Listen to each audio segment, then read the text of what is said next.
Welcome to the Full Spectrum Warriors podcast. My name is Rich Graham, and today we are joined by Raul Martinez and Mark Olson of Rogue Methods.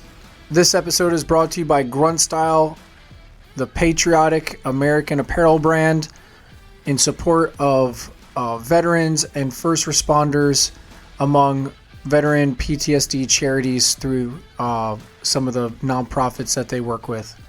This episode, we get into some great discussions about coaching, about their urban gunfighter class, and additionally faith.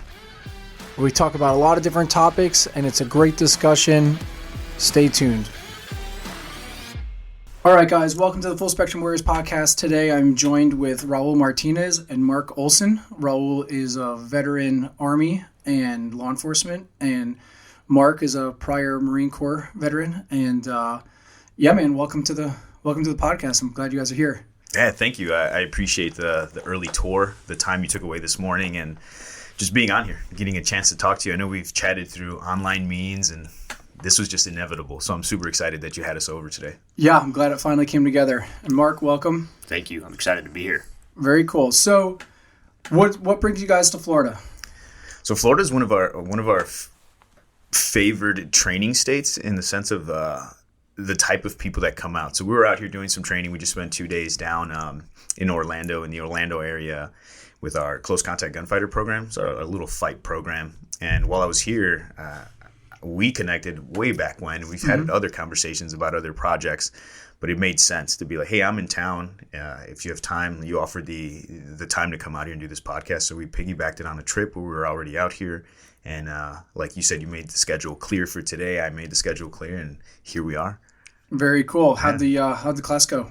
The class was fun. We had a big group. I think the majority of the class was South Florida people. So they came up, they trained up here, and then the weather was fantastic. I know it rained a couple of days prior to us getting here. So it was wet-ish. The first day was overcast, which is great. And the second day was sunny, which was great as well. I like the weather. I think the weather plays a good factor in getting people tired and feeling a certain way and knowing that most stuff's going to happen outside anyway. So the environment is a factor. So they get to experience that and be outside and be standing. But overall, Florida was fantastic this weekend. It wasn't too busy. The airports were good. The people were fantastic. And everybody fought their butts off. So it was pretty great. Very cool. So tell me, what is the concept, or what are the topics of instruction in that course? So I have these modules that I have for the program, and it's basically my goals for the class, right? And then everybody comes in with their own goals, right? What they want to get out of the program, what their expectations are. And I try to meet those things in that morning conversation that we have with people, like, what are your goals, objectives? Let's see if we can meet them. And then the big portion of it is, for me, the first part of the 2-day program is, how can I get you to defend your weapon, your gun, outside of the holster? So from grabs, making space, covering it with 2 hands, that whole thing is our module 1. It's our first half of the day, to include medical. Medical is a very important part. I try to introduce medical as it pertains to the type of violence that we would encounter in those situations. So gunshot wounds, we'll use tourniquets. Knife fighting stuff, we'll use wound packing, pressure bandaging, because it makes more sense, right? Wound packing a gunshot is very different than putting a tourniquet on and then expediting your movements out back to safety. So that's the first part of the day. The second part, after a small lunch, would be weapons retention in the holster. So how to keep people away from things, how to not let them grab and close the distance on you. It teaches you how to manage space so that you can own that space or close it if you need to, or make it if you have to. Ideally, we want space if we want to get away. We want to close space if it's too risky to get away, or there's somebody else that I have to protect, where I have to become the shield. So that's the first day. Then do a quick dust off, talk about if we hit all the goals for everybody. And then day 2 is live fire portion. So a lot of what we talk about in the weapons retention, we get to experience it in the retention fire, close range shooting, making space, earning space, accurate shooting in those spaces. Like you have to be a good shooter at that distance, so you're not just spraying everywhere. Do you do it so that by the end of the class, there's only one person left and they're the winner? Yes. It's a fight to the death. And this class, there was nobody left, and that's why we came out here to hide out. But no, there is that sense of competition, which is in everyone's nature, right? So I try to dispel that early on, like, hey, you guys aren't here to compete with everybody. You're here to figure things out for yourself and implement it into whatever your game plan is for the future of your training. And that's what really builds the camaraderie. The moment we say that, the moment we introduce that truth, that reality that you're not here to compete with everybody, you're here to figure things out with each other, explore a little bit. Everyone kind of like, yeah. They're like, all right, cool. We're not here to just beat each other up the way the social media looks, right? It just looks like violence. And then that's when the camaraderie starts to get built pretty early on. I pair people pretty early so that they're already interacting with their partner. So by the time we get into the really potentially violent and injury risked rounds at the end, where they're actually going at it about 80%, right? And it's emotionally driven and really high intensity. They've already kind of built a bond together. Mm-hmm. So they're not looking to hurt each other anymore, but they're also not looking to lose either, right? So yeah, for sure. There's a cool level of intensity that comes from that. So after the live fire portion, early part of the day 2, the second part of the day, we run some drills that are really slow drills. And the slow drills allow people to see the next move, right? They allow you to stop, pause, take in the scenario, and then think about your next move, because that move, and that's what you meant about hitting it with your cup, right? The left hand move. Yeah. If you guys are hearing that rattling, I apologize. I'll try to be better about hitting the mic with my hand. I have one microphone that I use because I'm the lefty, so it's positioned that when I lift my drink up, I don't hit the microphone stand with the mug. And Rich made that very clear, and I still found a way to hit it with my left hand, even though I'm right.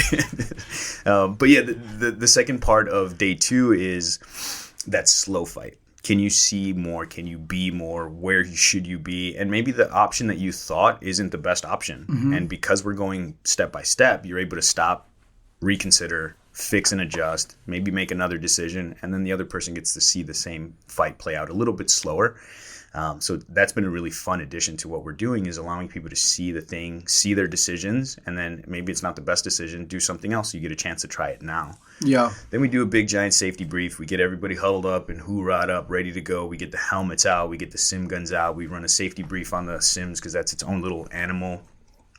Get everybody ready to go, and then the rest of that day is just scenario-based fighting and programming, and it's situational. So It's like, if this situation is this is where we're going to start. This is how the fight's going to play out for you guys. This is what I want you to accomplish. So I have goals. My biggest goal, and most of the people don't know this, and I say it in the classes, my goal is that nobody gets shot, meaning everybody did everything the best that they could. The guy defended well, and the other person was able to retain the gun, not lose it, but still not be able to shoot the other person. So everybody's winning in that regard. And that's how I try to make all the training, where you do have a partner, you are competing, but the goals are nobody gets hurt, nobody gets their gun taken, nobody gets shot. Now everybody's learning together, and they're simultaneously playing 2 roles, which is a cool psychological effect of the way I built the training for this specific class. Was you're playing the good guy and the bad guy. Mm-hmm. So maybe one iteration you start with the gun, and you think you're the good guy, but I think you're the bad guy because I don't have a gun and you do, right? Mm-hmm. And then we flip roles and it's just back and forth. But it's all on how you internalize the training, and I try to guide them through this experience, this process that allows exploration and play. But yeah, in 2 days, we're able to get a lot of training in with people. The program's simple, so it's easily digestible. Yeah. And people can go home and practice some of that stuff. I think that's important for seminars because there's things like, for example, I remember a while ago I tried training Aikido. Mm-hmm. And I trained Aikido for a few months, and I remember just leaving after a few months of doing this. I was like, dude, if I try to implement this in a street fight, I'm going to get my ass kicked until I become like a grandmaster, which I might need to put in 10 to 15 years to actually be able to utilize this because it's so technical and there's so much to it. Mm-hmm. And sometimes those gross motor skill kind of things and things that are very simple to understand and duplicate and repeat sometimes are the most effective. Yeah. Well, let's go back to what you're originally saying of doing the weapons retention, because there's the thought process that I run into a lot with people of, well, if you go try to grab my gun, I'll just shoot you. You know what I mean? And And after working for 12 plus years in Brazil, where guns are very hard to get access to, there was a couple years ago with Bolsonaro as president, where it was more Second Amendment friendly. But the last 20 years or so, under the more socialist leadership, they basically, for all intents and purposes, banned guns. And it was very hard to get them. You had to have a lot of money and lots of paperwork and all this kind of stuff. So instead of trying to get guns, what a lot of criminals would do is they'd target people who have guns and take them. Yeah. And one of the biggest targets for that, believe it or not, is off-duty police officers. And when you print, this is the thing, like when you're doing the training and you look at this stuff and you're coming across the aspect of like the law enforcement mentality, like, oh dude, you try to grab my gun and, you know, I never let anyone get that close. I'll just shoot you I never let anyone get that close. And it's two for us to think that we wouldn't allow someone to get that close. Right. But things happen. Yeah. And I have two stories that kind of support people doing this type of training. One was one of the police officers down in Brazil. He was going to a noise disturbance. These guys were playing loud music. The neighbors were complaining.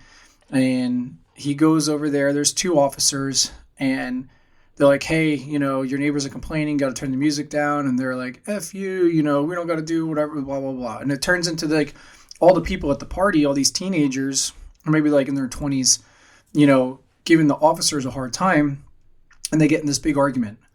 So the officer's like, all right, you know what? You're under arrest. And he goes to arrest the guy who was living at the house. And all the people start mobbing around the police car and everyone's screaming and yelling and all this stuff. And the officer is trying to put this guy in the back of the car with the handcuffs on. And as he's like trying to lean him over and kind of like push him into the back seat, the father comes out and he's so distraught that his son's being arrested, and he's so mad about this that he's being arrested over a noise violation At his house.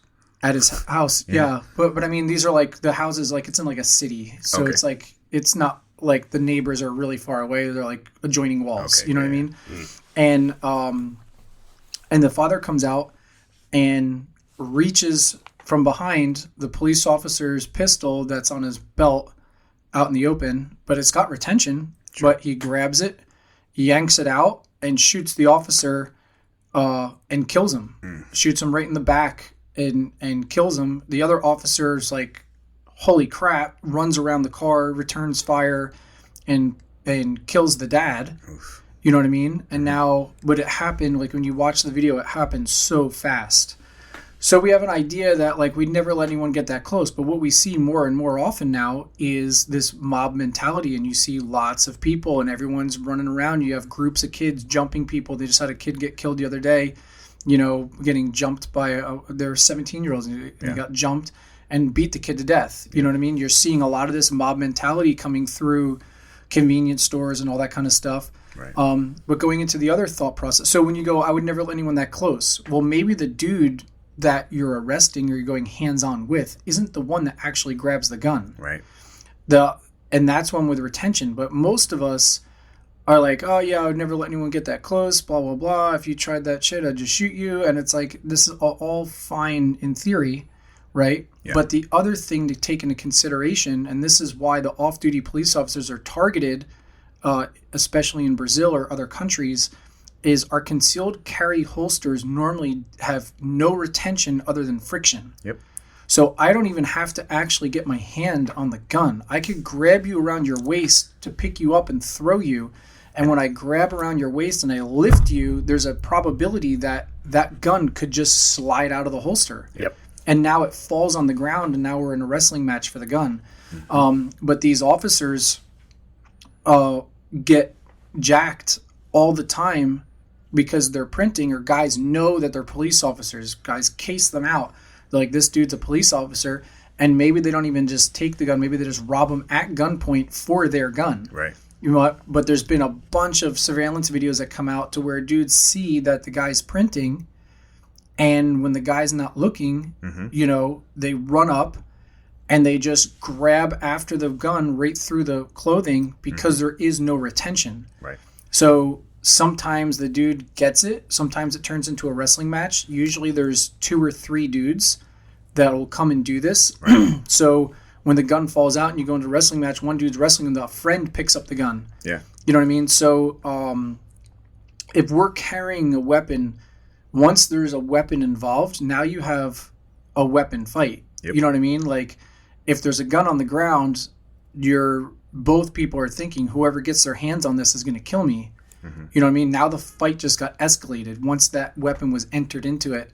And I think personally for anyone who's concealed carrying, not that it's a requirement for you to own a gun, but I think it's a really good decision, in your own personal development and situational awareness and skill set, so that your weapon doesn't get used against you, you know what I mean, to attend training like the one you're doing. Yeah.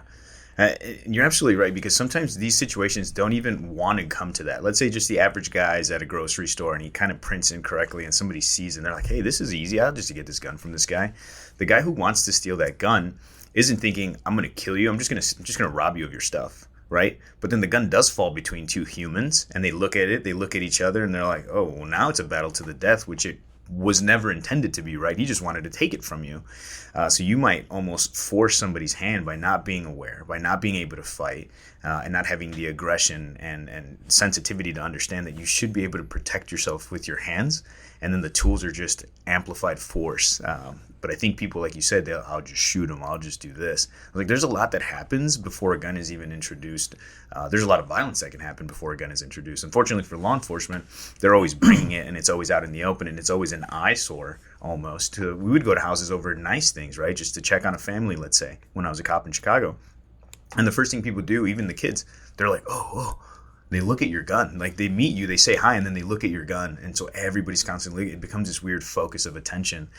So it's even weirder when you have it and it falls out or it gets dropped out in front of the public, right? Because outsiders looking in, all of us 3 are having lunch, and a dude just bumps into a guy, gun falls out. I don't even know whose gun that is. I don't know which one of these 2 the gun belongs to. I don't know who the good guy, who the bad guy is. How do I interfere to help? Do I? Like, the situations can escalate all sorts of different ways, mostly because people will carry, not badly, but they don't carry with the intent to protect their equipment. Yeah. Right? Yeah. Yeah. So many people are focused on having like that super fast, sexy concealed carry draw with no retention on their gun. So any movement causes this thing to start to shift positions or easily bumped out. And you see a lot with any of the stuff when we start rolling is that gun starts to move around and finds its way out rather easily. So yeah. A free lesson then to the listeners is, if you have a Kydex holster, you're going to want to tighten it down just a little bit so that it doesn't just flop out, right? And that tension does go a long way, because we do have some of these drills in our program. They're mock situations where it's exactly what, and I was in my mind, I'm like, he gets it, Rich gets it, because we're wrestling a little bit and my forearm will bump the gun out. Mm-hmm. I'm not even trying to touch the gun. I honestly don't know what side the gun is on right now. All the drill is close space on this guy's hips. So my forearm might bump the gun out, the back of my elbow might bump it out, right? He gets behind me and I like move my elbow backwards and the gun falls out. I didn't even know where it was, but because the retention is so bad on some of the friction holsters, it just falls out. So just tighten your screws down, guys, and it'll make it harder for that gun to get taken away. So Mark, you told me that you started out, I asked you, how did you start working with Raul? And you started out as a student. Yeah, I started out as a student in the 2-day CCG, the Close Contact Gunfighter course, because coming from the Marine Corps and the infantry side, we always talk about, hey, dudes can grab your rifles, and then you got to fight from there. But for us, there's a team environment. And so if I happen to start getting pummeled, I can always do weird stuff and drop my helmet. If you want to punch my helmet as hard as you can, like, be my guest.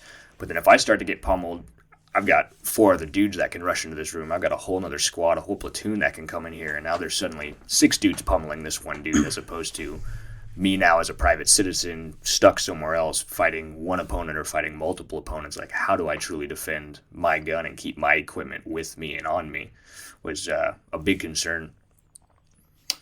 This brings up a really good point. So this is one of the, because we're all coaches here, yep. Right? one of the things that I have seen and again, the online world is like fucking the troll. It is. Trollville. But one of the things that I've seen coming from the military is guys will come out of the military and they'll say, they'll troll my account and be like, well, that's not how we did it in the military. And it's like, if I'm teaching my students what I learned in the SEAL teams, I'm doing them an injustice because they're not in the same environment. Yes. So the tactics and the techniques that worked, like you're mentioning, in the SEAL teams are not relevant for the everyday shooter. Yep. For the civilian who doesn't have the ability to call in airstrikes, doesn't have a team of 15, 16 other dudes with body armor, helmets, night vision, and all the equipment, right? That didn't choose, right? Like, especially coming from the SEAL teams, is normally we're on the assault. So we pick and choose when the attack happens. We're not reacting. We're being the proactive one in the situation. We're not, as a civilian, you're not picking and choosing when the attack happens. You're reacting and responding to something that's catching you most likely off guard, right? You don't have a full loadout of ammo. You got one little pocket rocket with maybe you're freaking hardcore and you carry an extra mag. You know what I mean? So to think that the tactics and techniques and different procedures that we do in the military and law enforcement is a direct correlation of what we should be teaching our students, to me is a little bit naive and uncreative. And that's interesting to hear you say that. Or it's cool to hear you say that coming from the Marine infantry, you're like, man, there's a gap now. There's something missing because my environment changed. Right? My associations changed. My equipment's changed. Mm-hmm. What do I do now? Yeah. Right? And then, so what was your experience as a student coming through? Because you went from student to working with Raul. So from the student, when you started doing this type of training, what were you thinking? What was your experience and how did that lead you into working with Raul? The experience was great of just figuring out how to defend stuff more because coming from the infantry and then coming from a competitive shooter background, I had always prioritized the gun of not quite the full, I'll just shoot someone, but I think I'm fast enough and I think I can hold my own long enough to still be able to get this gun somewhat unimpeded, to still be able to get it to work the way I want it to. And then suddenly finding myself on the ground with people sweeping me and I'm like, oh, okay, this is a completely different space now for me to try and draw this gun, especially when it's underneath me, when there's real terrain, there's rocks now on my hands, people are grinding me against the ground. Man, this is completely different. So now how do I prioritize getting everything working and then secondary tools or anything else to benefit me in trying to get to the primary tool and then get the space so I can either completely break contact and leave or choose to stay involved but have a functioning gun for me that doesn't commit me to another person. And so it's funny because I helped build a big other company in the same space, and one of the big lessons that I took from that I put into my company was, how am I going to hire dudes on the team? Like, how am I going to find the right guys? And everything is always done internally. So Mark ended up with us because of those moments. I saw the potential in coaching in him. I saw that he was looking for more. And those guys that are hungry for things, you can always continue to push them. He's a great age bracket. I think he's like 27. So like, I'm looking for that big gap. I'm 40. So I'm looking for that 10, 15 year gap so that somebody can take our place. Right? I was always told. Yeah, dude, we're getting a little old. As much as I don't like to say it, you know. We're up there. And the point of that is like, find dudes with a decent enough gap that can be well trained, understand the concepts, and carry forward true potential, right? Because I don't want it to end with me. I don't want me to be the guy who did this and then it's over now. I want it to be this, the company. I've even removed, like, I get a lot of internet trolling for not having bios on my website. I don't care about the bios. You get to see who we are. I tell everybody who we are, who's on the team. They're hand selected. So everybody on the team goes through like a 6-month vetting process. Like, you're not introduced to people. I don't put you in front of people for like 6 to 8 months, right? It was about that time. Yeah. And he would come out, he would support, he would do AI stuff. All the team did this. Every single guy on my team has gone through a 6-month, me personally vetting them and then putting them in front of students as assistant instructors and then seeing the reactions of the crowd. Because if it's the Rogue Methods is the brand, and if you are going to represent the brand, the people have to like you, and you can't be weird and awkward and make other people feel uncomfortable. Mainly because you're not going to have their attention to be able to teach them things, because we don't have a lot of time, right? 2 days isn't a lot. It truly isn't a lot of time. We were just talking earlier, and you were going through 6 months of this, 6 months of that, and then 6 months of true mission prep. That's good training. That's real training. And I think people don't realize how long you have to train for things. The Aikido example too. If you want to master things that are super technical, requires time. Yeah. So for me, it required time to get to know the person, maybe see some flaws, maybe see some positive things that I could use to help them help us, and then help the community. And that's the process for all the guys, is a 6-month vetting process, internal process, and then another 3 to 6 months of assistant instructing, being on the line, getting to see them interact with people. And then finally I'll put them on the stage and be like, hey, you do this now. I believe you can do it. Show us. And lucky for me, Mark was already teaching, so he had a teaching background. He had a good way of showing with his body, right? The whole demonstrate idea. And now it's just about, do I like him? Does the team like him? So then he went through the internal process of the team deciding if they liked him as well. And then boom, we started to run with him. So now he gets to travel with us and awesome. Do all the cool Congratulations. shit. Yeah, thank you. Super awesome. But that, you bring up a good point when you say that the students watch how the students react to your coaches. I remember when I got out of the Navy and I was like, crap, what do I do now? Because I wasn't planning on getting out, right? And medical stuff, and all of a sudden, boom, I'm out. And I was like, shit, what now? And in the interim, I was like, okay, I'm going to go work as a personal trainer until I figure out what my next step is.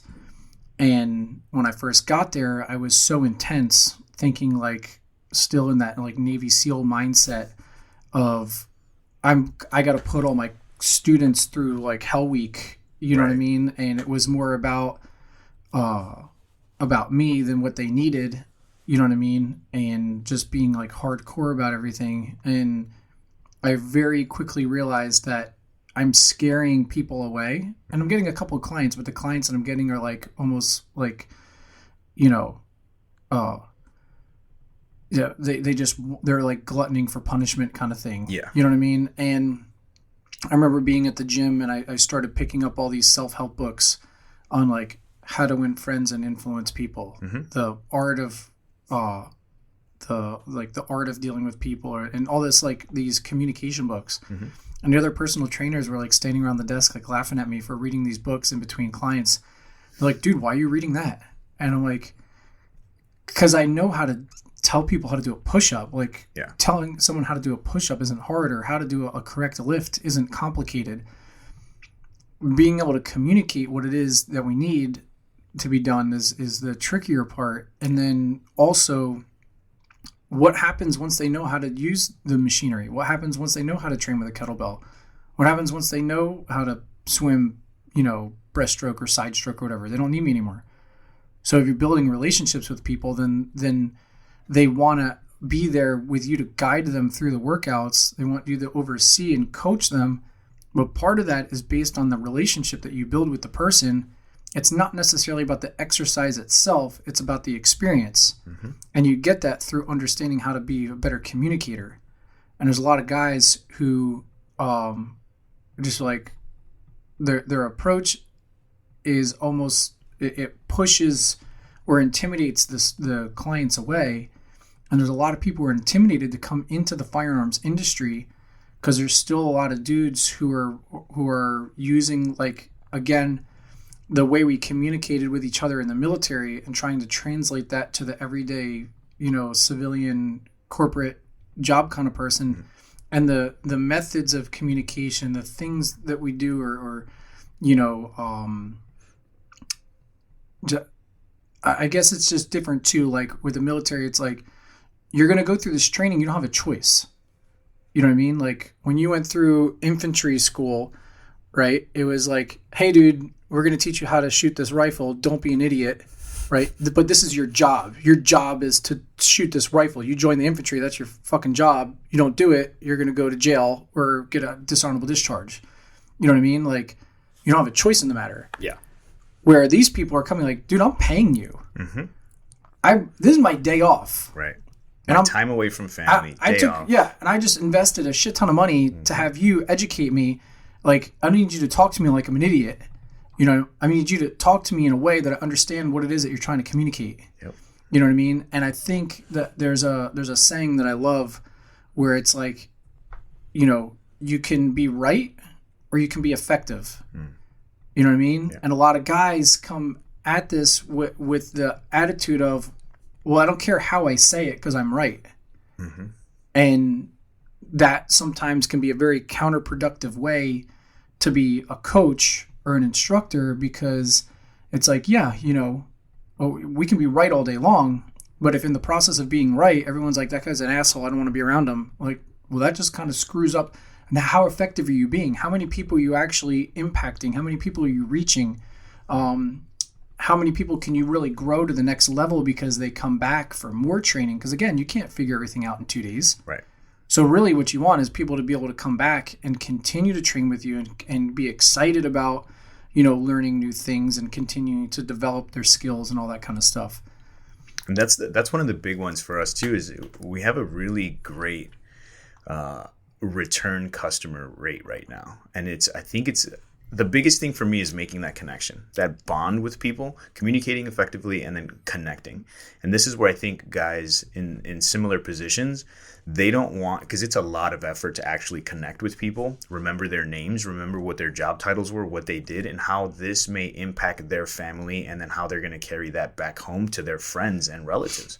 So it's much more than the event just with us, right? That's the easy part. That's the being right. Like, I know this material is good and it's right, and here you go. But then you're not thinking almost 2 generations, just to make it simple in understanding, is if I can impact him, and this makes such an impact because of how we connected, he passes something on to his friends or his congregation or his local team, right? Now we're making actual impact into the community. It's not just a direct line of information to some guy, yell at him a little bit, teach him how to do this move, and then it's over that day.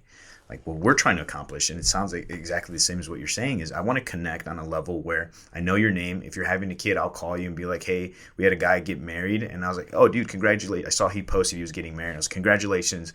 You know, I'm really excited for you. Here's a class for you and your wife. Come to the class the next time you guys have free time. Little things like that where I'm trying to build a community. I want people to connect. And I learned that in drill sergeant school. I went to drill sergeant school in 2009 for the Army, reclassed from 19 Delta Cavalry Scout into the infantry, just so that I could teach both. And the biggest lesson for me, the aha moment that clicked, was when you go through basic training, you're there voluntarily, right? So you're getting smashed with what you need to know. You just need to know this and you need to do it, and you don't have to question it. There's no need for that right now. Just learn this shit, right? So you're getting grilled a certain way. When I went to drill sergeant school, it was very different because you were surrounded by NCOs. So it wasn't privates anymore. It's all higher enlisted guys, E5s, E6, E7s going through this school. And so when you're holding formations for guys that outrank you, when you're holding PT training for guys that outrank you, when you're doing drill and ceremony for guys that outrank you, when you're doing rifle marksmanship for guys that outrank you, you have to connect with those people for them, 1, to listen to you, 2, to trust what you're doing and what you're saying, and they're not just looking at you like this dude's just repeating some stuff that he learned and he's yelling it at me because he has to. So being able to form connections up and down the chain of command was a big lesson for me in that school, and I think that's the biggest lesson that I brought forward into the training industries. I need to be able to connect with the high-level CEO guy and the 19-year-old dude who just got his first gun, and how can I make them meet in the middle? And it's through building that community and that camaraderie. And I think that's the missing element, because it's a ton more effort. It's really easy to just spew material that you know to be facts, and it's very different to make the material connect with the person based on who they are, how they live their lifestyle. So now I have to know more about lifestyles. I have to know more about the type of clients that we're going to get. I know we're going to get jiu-jitsu fighters. I know we're going to get shooters, right? So I need to know a little bit about all of these things, which enriches my life, right? Because I have to know more things so that I can connect on broader levels with people. And that connection has been the big thing for us. And it is more work, but if you're going to do this passionately, professionally, and as a full-time thing, you should be 100% invested in the people that are going to show up. And that was part of that for me. So it's cool to hear you say that. Yeah, very cool. No, I mean, that's honestly the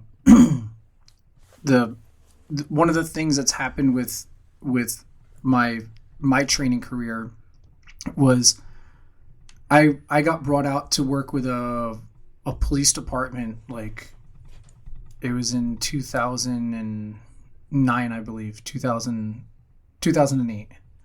And It was one of the guys that it was at the Thai boxing gym with, and he was one of the instructors at the law enforcement sniper school at the FBI Academy.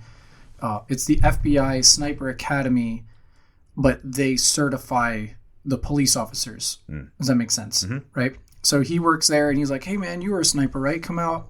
Come check out the school. Like, we got a class going through right now. And I went out there, and, I just came and hung out and, didn't say much. I didn't want to, like, interject or step on toes. If people asked me a question, I'd answer it, but I was just kind of hanging out. And then they were like, they liked what I had to say, and then they asked me if I wanted to teach a pistol class to a group that they were doing where they were bringing in police officers for the Mid-Atlantic Tactical Officers Association. It's always hard to say that, right? And they were bringing in from the tri-state. This is up in New Jersey, so they're bringing in like this. The event was happening in Delaware. They were bringing in police officers from, Delaware, New Jersey, New York, Pennsylvania, Maryland. Like all these guys were coming in, and there was dudes from state troopers to SWAT guys, ATF agents, FBI agents. There was everyone there, and I taught this pistol class. And at the end of the day, the stuff that I thought we were teaching was pretty basic, right? And the way that I was teaching it and trying to work with these guys, again, right now I'm now just been doing personal training for like a year, reading these communication books, trying to figure out how to best communicate what it is. And personal training honestly really helped me out. Like how you're talking about, Mark, you're talking about like, you were saying that Mark is really good at like demonstrating and all that kind of stuff. One of the things that really helped me out, I was going through personal training school, because they talk about, communicating what it is that you want them to do. You show them how to do the movement.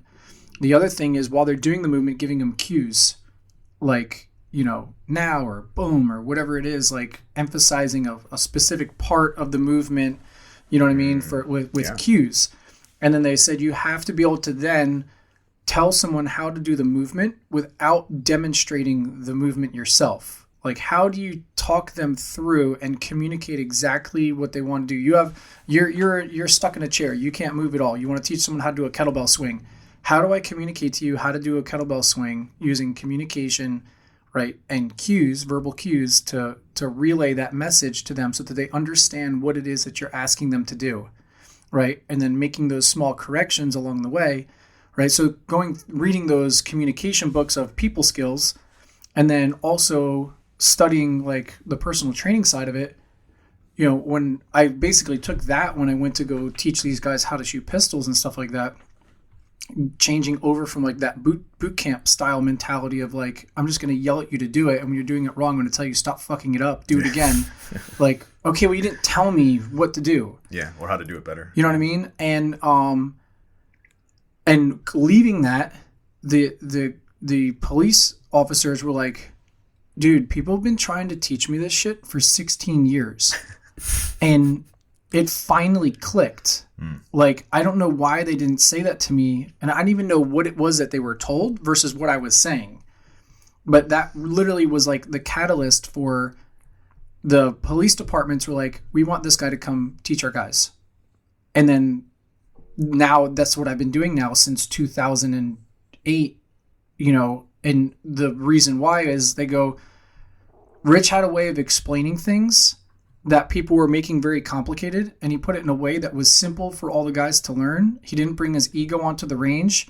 So it wasn't like we didn't feel inferior that we weren't Navy SEALs and we were working with a Navy SEAL. He just seemed like a normal freaking dude and connected with the guys, and they were able to understand what he was saying.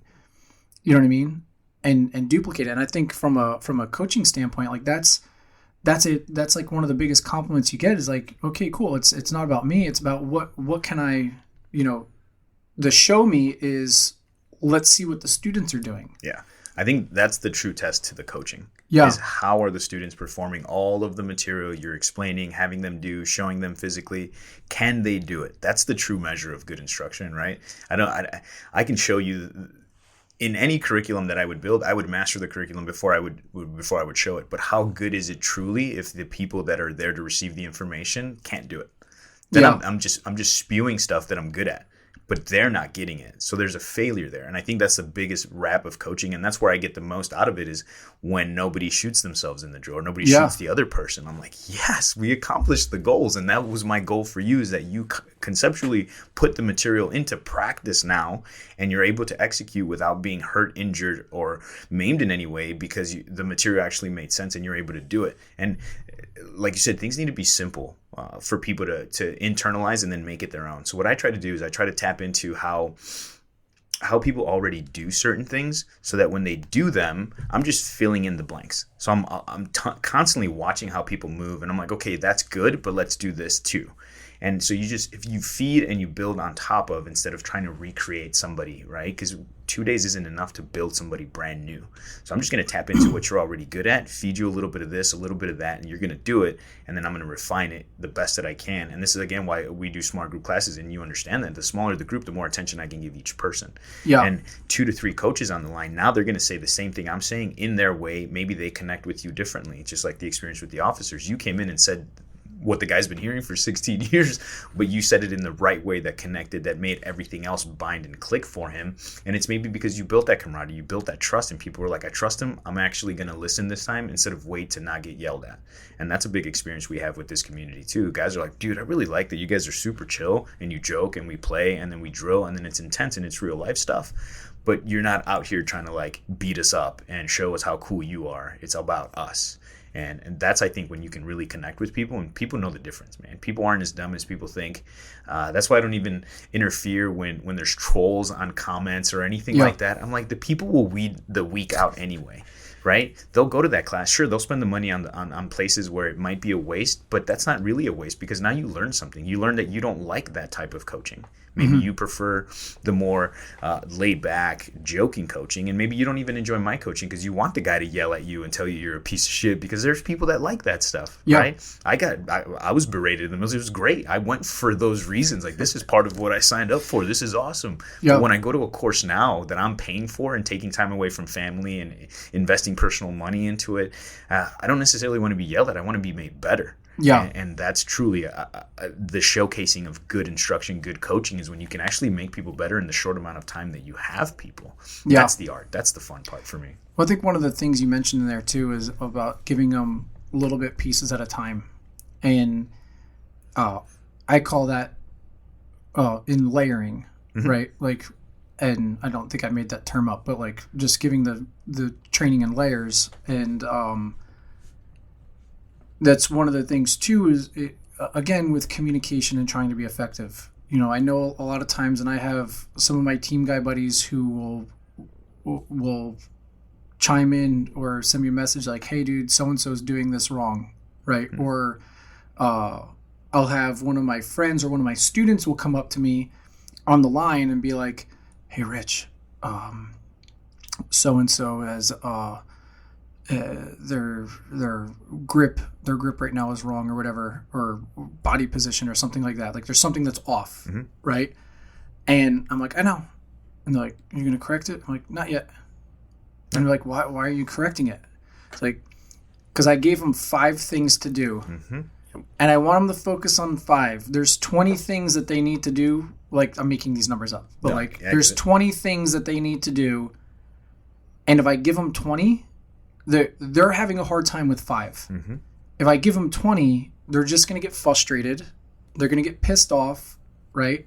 Once they get frustrated, then and now emotions taking over, right? Their mind is going to be off. They're not going to be having fun. They're you know, that frustration is going to lead into, you know, them just wanting to give up. You know what I mean? Depending on the type of personality. But you're like, dude, let's just give them 3 to 5 things to focus on. And once they do that right, cool. Let's add in 6 and 7. And like, we don't have to be a professional shooter on the first hour of the day. You know what I mean? Like, there's a reason they're here, right? And there's things to work on, and sometimes we get caught up on that, especially when there's cameras around, or there's videos around, because, you know, guys will chime in on some of those comments and be like, hey, so-and-so's doing this wrong. And maybe it's like they weren't using cover right. And I'm like, I know. They're like, well, you should have corrected that. I'm like, oh, we did. Right. But this photo is from day 1 of a 3-day course. Yeah. By day 3, we got to that. Right. You know what I mean? Like, I'm giving you guys a glimpse of day 1 because you want to see what we're doing. On day 1, we haven't got to, reducing exposure, right? Because now we're tweaking body position. If I can't have them shooting accurately, standing in a fixed based position, neutral, wide stance, right? I'm not going to have them leaning over one leg, leaning out so they're not exposing their leg and hip just yet, because now there's too many variables for me to go, well, why are they actually missing? Right. Is it their sight alignment? Is there trigger squeeze? Are they anticipating? Or is it the fact that they're leaning over their leg trying to, reduce their exposure or whatever? But I think putting layers and being confident in your way of, like, not worrying about so much of what it looks like at the time, because it's like, yeah, man, it's going to look good in the end, but we have to go through the ugly part first, but I agree in just putting that out there and like, give them a little bit more, and basically molding them into that desired final product, which doesn't happen in freaking 1 hour. No. It's layering, and then layering goes beyond that to where it's like layering the difficulties. Like right now we're going to layer skills that are going to help you with the difficult stuff. Like you were saying, balancing on one foot to limit exposure. You don't just get there if you can't do all the other stuff. Like if you can't shoot just standing still comfortably, it's going to be hard to do all this other stuff. But we hear it all the time too. Like in the shooting portion of the close contact gunfighter program, it's not a shooting class. So I'm not going to fix grips on things. I might make small tweaks because that's not what we're there for. We have shooting classes specifically for that. And I'll say that. And guys in class are like, oh man, that grip is brutal. And he's got a teacup saucer grip. And I'm like, we don't have time for that today. I agree make this little adjustment or take this other class. Let's get through today. This is what I would prefer you to do. And then let's move on. And then he's like, okay, cool. And he'll fix it momentarily. And then he'll go right back to his thing. And I'm like, we don't have time for that. That requires a whole nother segment of time and focused attention. But you're right. People come over and they'll try to correct you and be like, hey, look at that. Look at this. I was like, there's no time for that. We have these goals in mind. These are the layers that we're trying to get and lay down. And then there's going to be layers of difficulty where those other skill layers are going to get washed out just because of the new hard thing. And that needs to be something that coaches are confident experiencing, and they're okay with letting go. You can't fix everything, and everything won't always be perfect, but you can reach good outcomes by trusting that the layering process will be there if you do that right. No, I agree with you 100%, because as we were talking, like, I do a wide range of classes. So it's like one class will be doing combat mobility.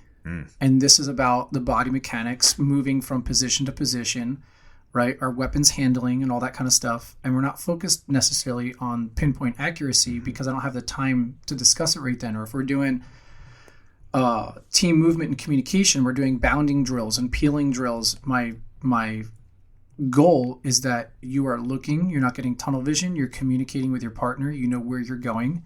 And in that time, if your knee's hanging out behind the barricade, right, and I don't like that body position you're using, like if it's a more advanced shooter, then I might correct it. But for like the most of the people who are they're just trying to learn this concept, it's like, okay, well that technique or that fix is in the combat mobility class. You know what I mean? And we might have the time for it right now. But again, that's why one of the things where with the social media stuff, and this is one of the things that's kind of like just disheartening a little bit between coaches and stuff. People online are so quick to make assumptions and interject their opinion out and make an assumption of what they're seeing a snapshot of without having the full perspective of the big picture of what's going on your range. You know what I mean? And instead of sending a remark or like a message, right? And this goes for other coaches, this goes for students, right? We should be mature enough to go, that looks wrong. let me send a message if I'm really interested. Like if I really care, Yeah, if let it's me that let me serious, send yeah. let me send a private message. Hey man, just had a question. I saw that so and so's knee is hanging out the side of the barricade on that photo. Is that a technique that you guys are teaching? And if so, why do you teach it in that way? Mm-hmm. And maybe they come back and go, yeah, we like to teach it that way because X, Y, and Z, right? Or they might come back and go, yeah, man, that's a new student. We actually got to that, on day 3 of the training. Right now, we gave them this, and this to focus on, and it was challenging them. So instead of putting too much on their plate, you know what I mean? We're working with them where they're at. There's lots of things to improve. If you saw this dude on the range, you'd realize there's lots of things to improve. We're chipping away at it. Mm-hmm. You know what I mean? But that's not a reflection of what we're teaching. That's just a reflection of where they're at. Mm-hmm. You know what I mean? But the difference is in the shooting world, what we don't have is freaking belts. You know what I mean? If this was a jiu-jitsu match, mm-hmm. be like, oh, the dude's got a white belt on. Yeah. And you'd see that and you'd go, oh, that makes sense. That makes sense. They got a white belt. Right. They're still learning. You know what I mean? Mm-hmm. Where if they were doing that and they had like a purple or a black belt on, you'd be like, dude, come on, man. You know better. You know better. Mm-hmm. What are you doing? Right. You know what I mean? But we don't have that opportunity to socially display what our level is or what the objective is. And the internet has just made us in a position we're so quick to emotionally react, mm-hmm. and just whatever thought comes in, we just throw it out there without actually thinking it through. Yeah. And I think that's a very, very bad practice. I'm going off on a tangent now. No, I'm going to piggyback on this but I think that's a really bad practice. And when shit comes across my table where I want to emotionally react to it, like a lot of times what I'll do is I'll sit on it for like a day. Mm-hmm. And I want to write something right now, and I'm like, there's no time concern on this. Like, do I have to say something right now? I'm going to sit on this and just think on it mm-hmm. for a half a day or a day before I respond. Because if I write what I'm thinking right now, I'm probably going to regret what you know what I mean? It's not, again, do I want to be right or do I want to be effective? Yeah. Or it'll spiral into something that it was never intended to be, right? Just based on the emotional reaction of it. And I like the internet. And here's what breaks my heart, right? In the internet world with professionals like you and other guys in the industry is because, we all know this, the internet is designed to affect us emotionally because that's how it keeps our attention. That's how it gets us to buy into whatever it is that we're doing. So when I see random stuff that I might not agree with, I look at it and I'm just like, one, do I have time for this and do I care that much? I'll come back to this if it's that important. And if it's that important tomorrow, maybe I'll write something, maybe I won't. Usually I don't even comment on stuff. If I see just wacky stuff on the internet, I look at it, I'm like, man, well, that's not us. Oh, well, move on to the next thing. But I want to remind people that everything on the internet is by design. And if you know you're being manipulated, maybe that photo is to manipulate you. And you're buying into it. And you're wasting energy on this. And you're driving traffic and attention and all this shit to an area that is less than favorable for your position anyway. It's almost making you look inferior with the comments on I can put up a post that looks really wacky to get a bunch of people to just chime in and be like, tricked all of you losers. This is actually what it was. And that was a mock photo that I put just to bait you. And knowing that is, well, then you control the narrative. I control the narrative for my social media. I post only what I want to post, what I want you to see, what I want you to enjoy. And it's important to me. So I show you the fun, active stuff. So everybody comes to class and they're like, man, I thought we were just going to wrestle around for 2 whole days and not learn anything and just fight over guns.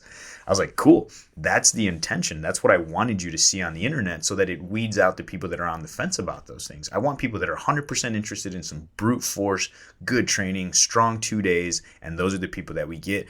But everything is by design. So when you get lured into these bait traps of commenting on things and being negative to people, it's just so easy to be negative, and it does draw people in, right? So when I get negative comments on our post, like a foot sticking out on a barrier drill, I just leave it alone. I'm like, you weren't there for the last 8 hours of training. You didn't see how far we've come. And if that's the only photo we captured today, you are lucky that we're putting content out to showcase the training. Like, there's value to be and let's say the comment or the segment that you write for that has nothing to do with barrier work, and it has everything to do with vision. They'll pick apart the barrier work, but you're talking about vision. So it's like you see what you want to see, and your emotions will be driven by what your internal demons are for the most part, right? So I try not to let the internet bait me into those things. I look at stuff and I'm like, I don't agree with it, but I also don't need to disagree with you openly and publicly. And then if I do want to send you a private message, is it going to benefit anybody anyway? Are you going to be willing to listen to what I have to say? Yeah. And most people don't, right? Unless they trust you, they follow you. I check on little things like if you don't follow me and you made a remark on our stuff, then you don't really care about our product. So why am I going to waste my time engaging with you? So there's certain things that I won't waste time on that I think I would rather send the guys a text message and be like, hey, what are you up to? What'd you eat today? Like I'm more interested in that than I'm interested in debating with some dude on the internet who has 2 posts, no profile picture, doesn't follow the brand. And now I'm investing energy into these things. Like as coaches, we should also know how to weed that out. Yeah. And I use that to practice as practice as to what I should and shouldn't waste time on when I'm teaching people. It's like you said, if this guy isn't going to get to bring the knee in, I'm not going to tell him that. But then the next guy shows up and he's that purple belt now, and his knee goes out. I can just, hey, fix that knee thing real quick. And he's like, oh yeah, I got it. And he fixes it. But that wasn't the information for the other guy. Right? Yeah. And so then people are like, oh, how come you give him this and how come you give this guy that? Well, it's like, what's personalized attention based on what I'm seeing that they can process. And that's why I love these guys on the team is they see that.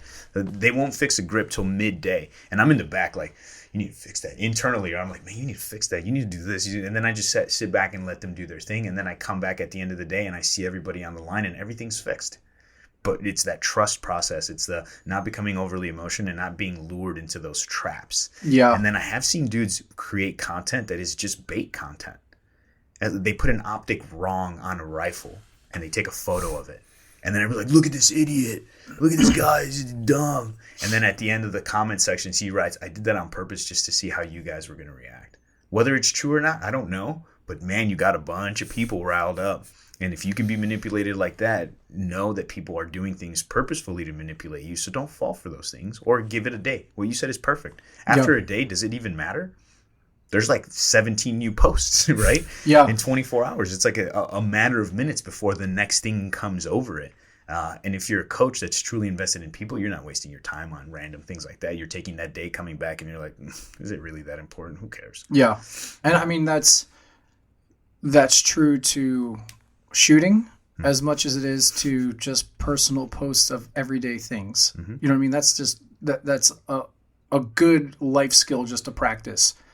You know what I mean? Of not being so emotionally charged with all that. And there's a lot that we can accomplish, you know, through negative emotionally charged behavior. Sure. You know what I mean? There is power in it, but it is a false power. Mm-hmm. It's a lie. Yeah. You know what I mean? It's a trap. You know what I mean? It's a way of the world kind of thing. It is. And it's high energy consumption. Yeah. Because once you get emotionally worked up and then coming back down, now it's affected you internally. It might affect how you are at home with the family. That has lasting effects if you don't know how to control it. Sure, can you control it? And you should learn how to do it. And this is why when we were talking this morning about cold plunges and heat saunas and all these things, those are good ways to learn to control the emotions so that you can put those barriers in place. I definitely don't want to get mad on the internet over some dumb comment and then go home and be mad at my kids. You know, take it out on my wife, not eat dinner and smile because I'm over here festering about some random guy on the internet. Like those are those emotional things that, and this is why I love what you're doing with the full spectrum warrior. It's everything. It's spiritual. It's internal. It's professional. It's working out. Man, all of it. And we need to have a tie to all those things and control and have the knob that we can tweak in place, kind of like a musician, right, or a DJ, where I can fine tune those little things. And again, that's why the full spectrum thing makes sense. It's perfect. It's cool. Yeah, thank you. And I think it meshes in a lot. Like it really makes sense with dudes who are fighters. You know what I mean? Because we talk about like, yeah, do you see someone fight in the ring?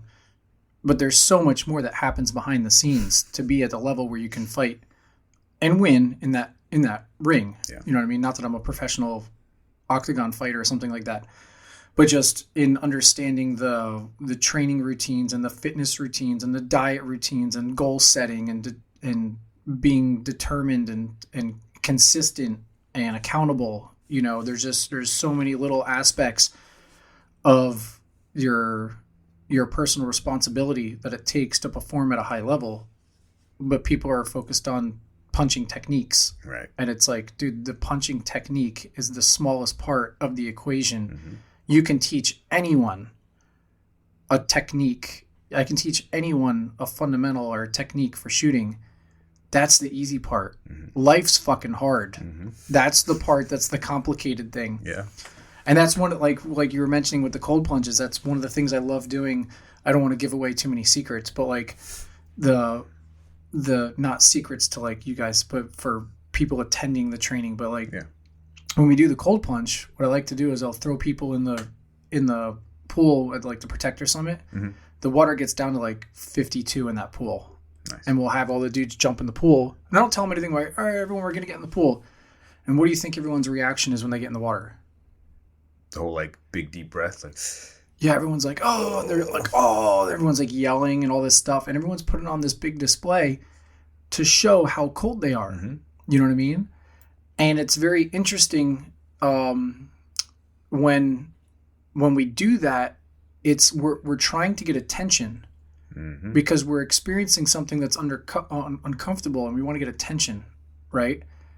And when we look into Scripture, what Jesus says about fasting, I'm not the one thing I'm not good about when we're talking about biblical stuff is I can't remember all the freaking, you know, this book, this verse and chapter, right? Paraphrase.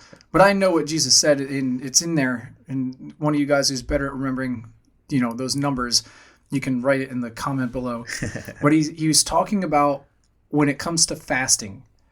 He goes, when you fast so that no one knows that you're fasting.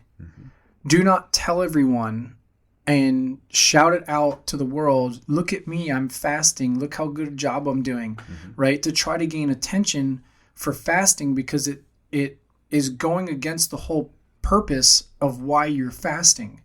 You know what I mean? Like, you're not fasting to get attention. You're fasting for physical and spiritual development. You know what I mean? And if you're looking to the world, you're trying to get in touch with the spirit, but you're looking to the attention of the world, which is going to counteract what you're trying to do with the spirit. You know what I mean? Because they're the two different parallels, right? And so when we have the dudes get in the cold water, everyone wants to yell and be like, oh my gosh, and do like the whole thing. And it's an emotional reaction to discomfort. And then we pull everyone out of the pool. All right, get out of the pool.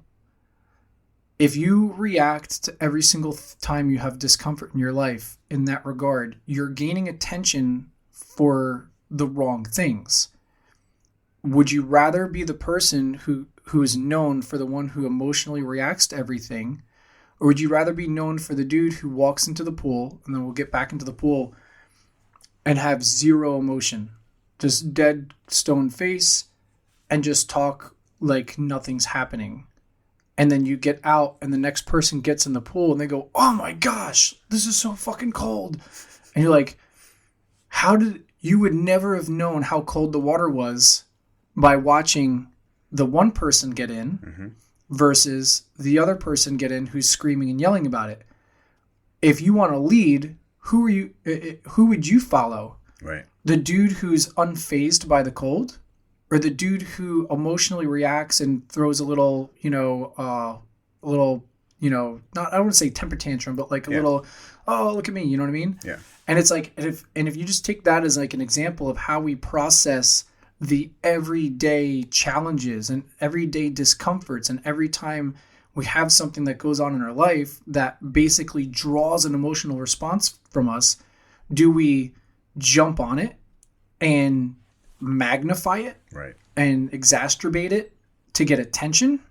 Or do we slow down, think about it, and make an educated, reaction or decision based on that, right? It's something that people can trust and we can give guidance. And I think that's one of the challenges we have now with the social media culture is, you see it with like all these college students and stuff right now, is everything is emotionally driven.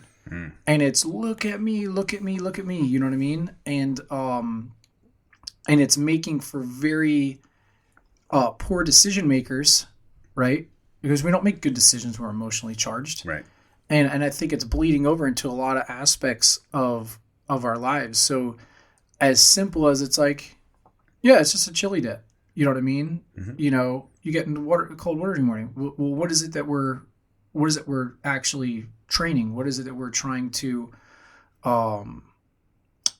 instill and develop? What are we fixing? Being comfortable in adversity, because the world, there's never going to be a time where we're not going to have adversity. Yeah. You know what I mean? And once we think we've found that spot, like, we're going to get a rude awakening. It's coming, You might get a little vacation from it here and there, but that's life. You know what I mean? And if you're reaching and striving for bigger, better things, you're going to run into adversity everywhere you go, because it's new stuff, right? New stuff, new people, new problems, new problem solving skills. But you need to have the base roots to be able to carry that somewhere else. Right? You can't just show up and expect things to be okay everywhere you go and accepted everywhere you go. So you need to come with those things. And the problem, like you're saying, with the new generation that isn't learning these skills to deal with adversity, is they're going to pass on their emotional wreck to their kids. And now you have a generation of kids that's like, well, this is all I know. I didn't have anybody that was like tough about things, or like, hey, you fell and bumped your knee. Cool, get up, dust it, let's go. We got other stuff to do. Instead, they're being coddled. So that just breeds generations worth of, and that bothers me, because of the whole fact of, if you're alive now, a ton of your ancestors did a bunch of surviving for you to be here. Why are you letting them down? Why are you so soft and weak?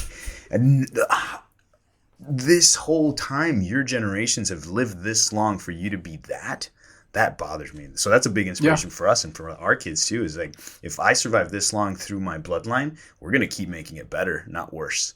Yeah. Right. More adversity, more skill building, more hard things, more self-reliance, all those things that what made us a great nation once upon a time, I think needs to come back a little bit. But it's that loss in faith, and that's a big one we were kind of chatting in the car about. I think faith is a very important one, and people got away from it. I think people do get away from it when you're young. I know you asked me that, and I did. I phased away, and kind of like you said, I was like, those Christian dudes are losers and they're weak because they have this belief, and I'm better than them because I can escape all of that and do whatever I want, and there's no rules in my world. But there was also no light, no darkness. It was just blank. I was like, right?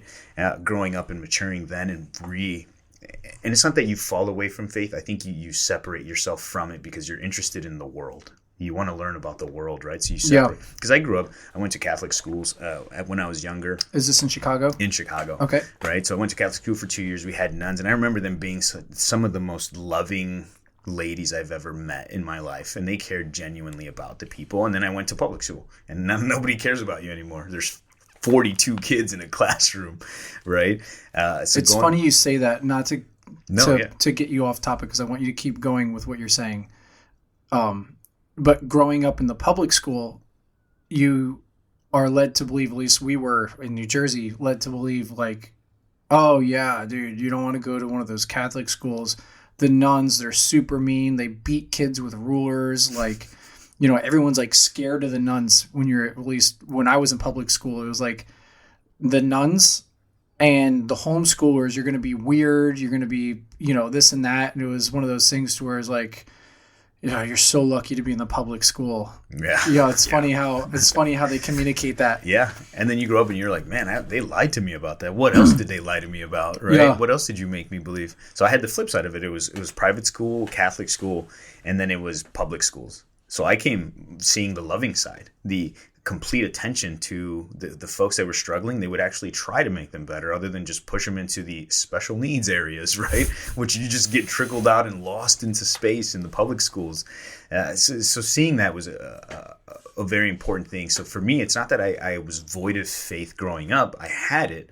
I chose to get away from it, which is a weird thing. I'm trying to figure that out now. Was it my ego? Was it the things that I thought were more important? And those are some of my now more adult spiritual growth moments where I sit with myself and I'm like, what was I doing then? And why? And how can I find a way to fix that for an example to the kids so that maybe they don't have to do that, or maybe at least they'll hear it from me and they'll be like treading that water and they're like, you know what, I don't need to go over there. I can just stay here and continue this straight path or better path.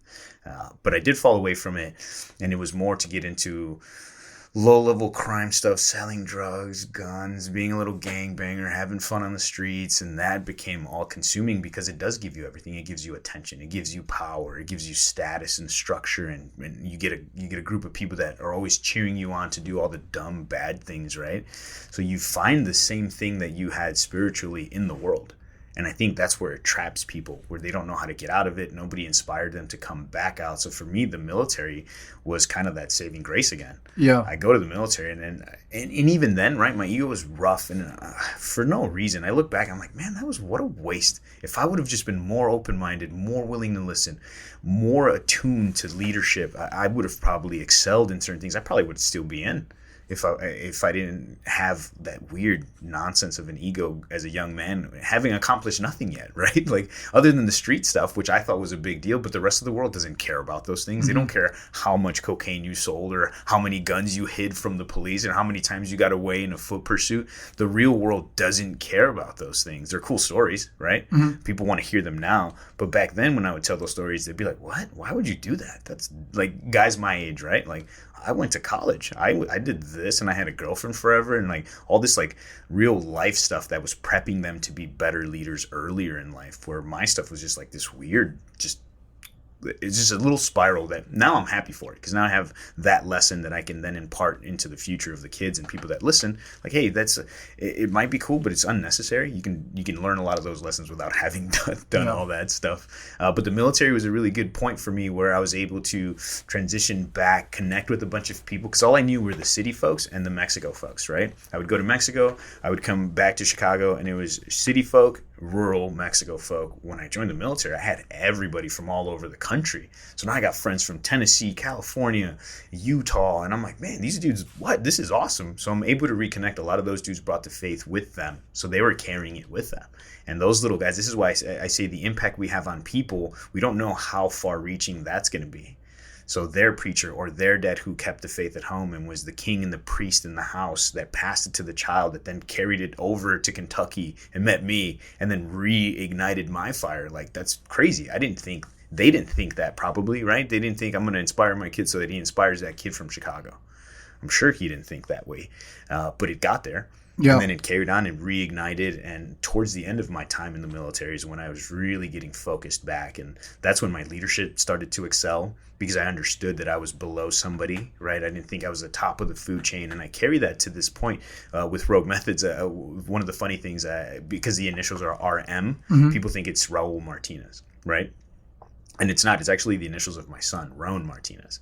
And I made him the CEO of the company so that I always have somebody to answer to, and I never slack, and I never just quit. Really? That's interesting. Because I'm the top of the food chain. I could just relax now, right? I never wanted to have a position where I would be the top of anything. I always have somebody to answer to. And this little guy doesn't know any of that, right? He just sees me as dad. We wrestle, we play, we beat each other up a little bit, right? We eat together, all these fun things. But I staged it that way so that just like in my spiritual faith, I am under God and his reign, and with the child and the company, I'm under the idea that I need to produce, I need to be effective, I need to be doing things constantly so that it's benefiting somebody above me, and I'm never the top looking down. I'm always striving for more. And so that was one of those little things for me that makes a unique feature for the company, right? That is cool. I'm just operations guy. I'm the CEO. I run operations. That's it, right? He's the CEO. He's in charge of all those things. We have the CFO set aside. They do their thing. My lovely wife does that. But I answer to those two people. I always want to be in a position where I serve, and I'm not thinking I'm the top of the chain where somebody's serving me. Even the team. When I talk about the team, I talk about we and us. I don't say a lot of me. I did this. I'm doing this. This is mine. This is us. This is we. This is what we're doing. And I think that sense of community then transfers, and it's all that connection to the Trinity. I want that connection all the time, and I want it to be around me. But that was a lesson that when I came back to it, it clicked, it made sense, and it made me a better leader. It made me more responsible. Yeah. you can't hide from it. And that's what I love most about my faith and Christianity, is that you can't hide from it. No matter where you are, whether you're alone in your thoughts, you have to take control of those things, and you can't let the impurity set in, because somebody's watching, the big guy's watching, and you don't want to let him down. And I don't want to let the kid down, and I don't want to let anybody down. So now when we're doing things, we do things with a purpose, with true meaning. And it's not just something you say or do. Now there's like real purpose behind it. And I think more people should get in tune with whatever they decide to believe, but believe that shit for real, and it'll change you. That's awesome. There's so many talking points off of that. Yeah, from what you were saying with the coming across the guys when you were in the military and kind of bringing you back into that spiritual connection. You know, I've heard it said before that you may be the only Bible that someone's ever seen. And the example that we make, whether we realize it or not, has an effect on others. And we don't know when that's going to be or who that's going to be. But I think for the thing with it, when you're a teenager and you get into the stuff with those other crowds, and there's so much, again, attention and energy that's fueled through the world, that I think sometimes as teenagers, it's that immediate gratification. It's that immediate attention, the immediate power. When we look at the God game as the long game, we're talking about eternal life. We're talking about eternal salvation. You know what I mean? And sometimes for a teenager, I think that's kind of a little bit hard to wrap your head around of why that's even important, because we're so focused on the now. Yeah. And it's like, if I do this, this, and this, I'm going to be really popular and get a lot of attention, and, you know, and it's fun and it's exciting and it's immediately rewarding. You take the God path and it's like, well, that didn't seem that exciting, you know? And now my friends are calling me, you know, I'm a wuss, or, you know, I'm being a prude, or whatever the topic would be. You know what I mean? So I think sometimes we need to. Sometimes it's just part of the life process too. Of you do dumb shit, and to make you appreciate, you know, what you have. You know what I mean? It's funny because the dude who was here yesterday, Grant, doing the podcast yesterday, he's from Canada, and right now it's freezing cold in Canada. I believe it. You know what I mean? And it's like when you spend your time in Canada and it's like you're cold all the time, you're like, dude, I can't wait just to get down to Florida and just get away from the cold and have some warm air. And meanwhile, everyone in Florida is like, dude, I can't wait for this heat to let up so I can just get into the cold air. You know what I mean? Yeah. So it's like, you know, sometimes you have to experience different things to appreciate the stuff that you do have, you know, in a sense. And I think part of the path, and that might be why also you look at even like the Amish communities. The Amish communities, when the kid turns 17, they kick him out to the world. Yeah. And they're like, go see what the world, we've been telling you. Mm-hmm. We've been telling you what God wants for you versus what the world wants for you. Right. Go see how this worldview actually works. Mm-hmm. And they'll go for like a year or 2 years where they are outside of the village or whatever they call the community. Yeah. And most of them will come back. Right. You know, but it's interesting to see those kids leave and they're doing drugs and this and that, and they're partying and they're doing all the ways of the world. And then after they get so burnt out after a year, they're like, dude, I don't know how you do this forever. Yeah. It's not sustainable. You know what I mean? Like, this isn't sustainable, you know? Yeah. For sure. Any experiences like that for you? Yeah. I grew up in a super religious household as well. My grandfather was a Lutheran pastor, so I was raised in a very devout Lutheran home. And then throughout my time, especially as a younger man in this younger generation of seeing it's very materialistic, everyone was focused on everything outside. I lost a lot of my faith personally, and didn't really find it again until after the Marine Corps, where I think like a lot of other veterans, I struggled with some alcohol problems, drinking way too much. Started working out more again, found a lot there, started going outside more, and then that's really what ignited a lot more of my faith, is just getting out of the city and seeing what the world is for how it was created for us, instead of what random things we're creating now to try and keep our inner selves entertained or separate us from each other. Nice. What did you see the fruits of being separated from God when you were, well, not that he wasn't with you, but when you're basically denying and trying to do it your way or the world's way? What did you see the outcome of that versus now? Everything then was just all momentary stuff of just being able to go out and drinking all night, and then having virtually no personal responsibility, I think, was the big one as a young man, and just kind of living life in Southern California and going out with other Marines and just, hey, whatever happens. And then now it's like, okay, I have to be able to take care of myself. I have to be able to take care of other people. And I can do that via faith again, and then getting more grounded with what the world actually is, instead of what random things can I acquire that can't do anything anyways. Yeah, for sure. It is an interesting process. Yeah.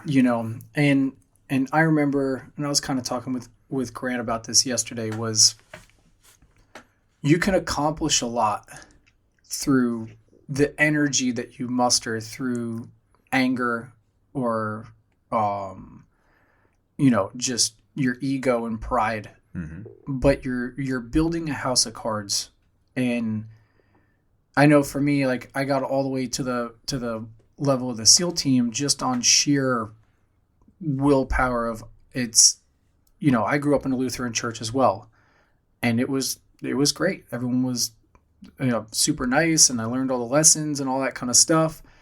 And like we were talking about in the car, when I looked at what the examples were of the people who were in the church and they were being nice and all that kind of stuff, I started judging. Like the devil creeps in and says things like, dude, these people are all lying.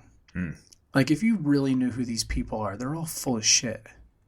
They don't live what they're saying. These pastors are pedophiles, right? And I'm just, and I started judging the church based on the members, not necessarily on what God's word was.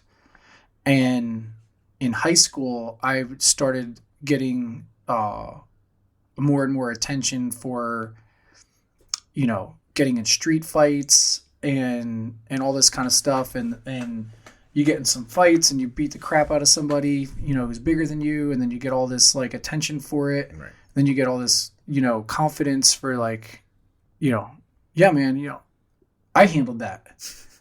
God didn't fucking knee that dude in the face when he messed with me. I did that. Yeah. You know what I mean? And, going to training and Thai boxing and all that kind of stuff. Like, God didn't block that fucking kick. I did that. You know what I mean? That was like that attitude. And getting to the point where you're like, I'm going to go be a SEAL. And it's like, I swam that. I ran that. God's not going to stop the bullet from hitting me. My teammate and myself and the guys, like, we do that. The equipment does that. And just this prideful nature of it's up to me also comes with a very heavy weight, because then when things don't work out the way that you wanted them to, well, you said it was up to me. Right. And it was all on me. And now you're in this position, even with success, it's all self-sabotaged because it's been driven by the ways of the world kind of thing. And with God's absence in your decision-making process, even when you think you're winning, it's like the devil will let you win enough to keep you in his bondage. Right. You know what I mean? But how you were talking about the spirit, it's like the spirit lives in us. And when we don't have communication with the spirit, what happens is you have that feeling of like this void.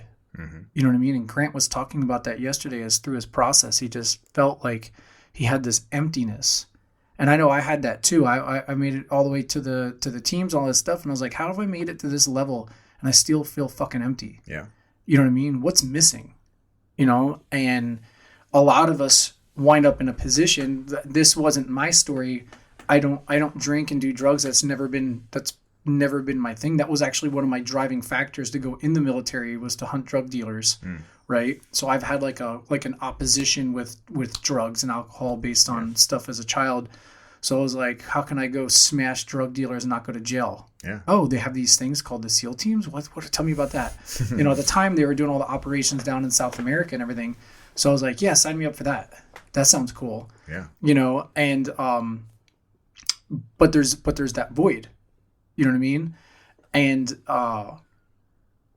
when we bring it's an interesting thing to really look at, and it's kind of like what I'm getting into in the book I'm writing with the Full Spectrum Warrior thought process. And it's like, when you look at the people who win, right, and then how it all falls apart. Like, let's look at Tiger Woods, for example, right? Not to throw Tiger under the bus, sure, right? But Tiger Woods' career didn't collapse because he stopped being good at golf. The world had convinced him that he is so awesome, he can do whatever he wants. He's Tiger Woods. Right. And then meanwhile, he's having affairs with his wife and all this kind of stuff. And it's like, next thing you know, that comes out and everything collapses, and he loses his sponsors, he loses his family, all this stuff. And now he's trying to like get back, you know, but the thing is that like he bought into the lie.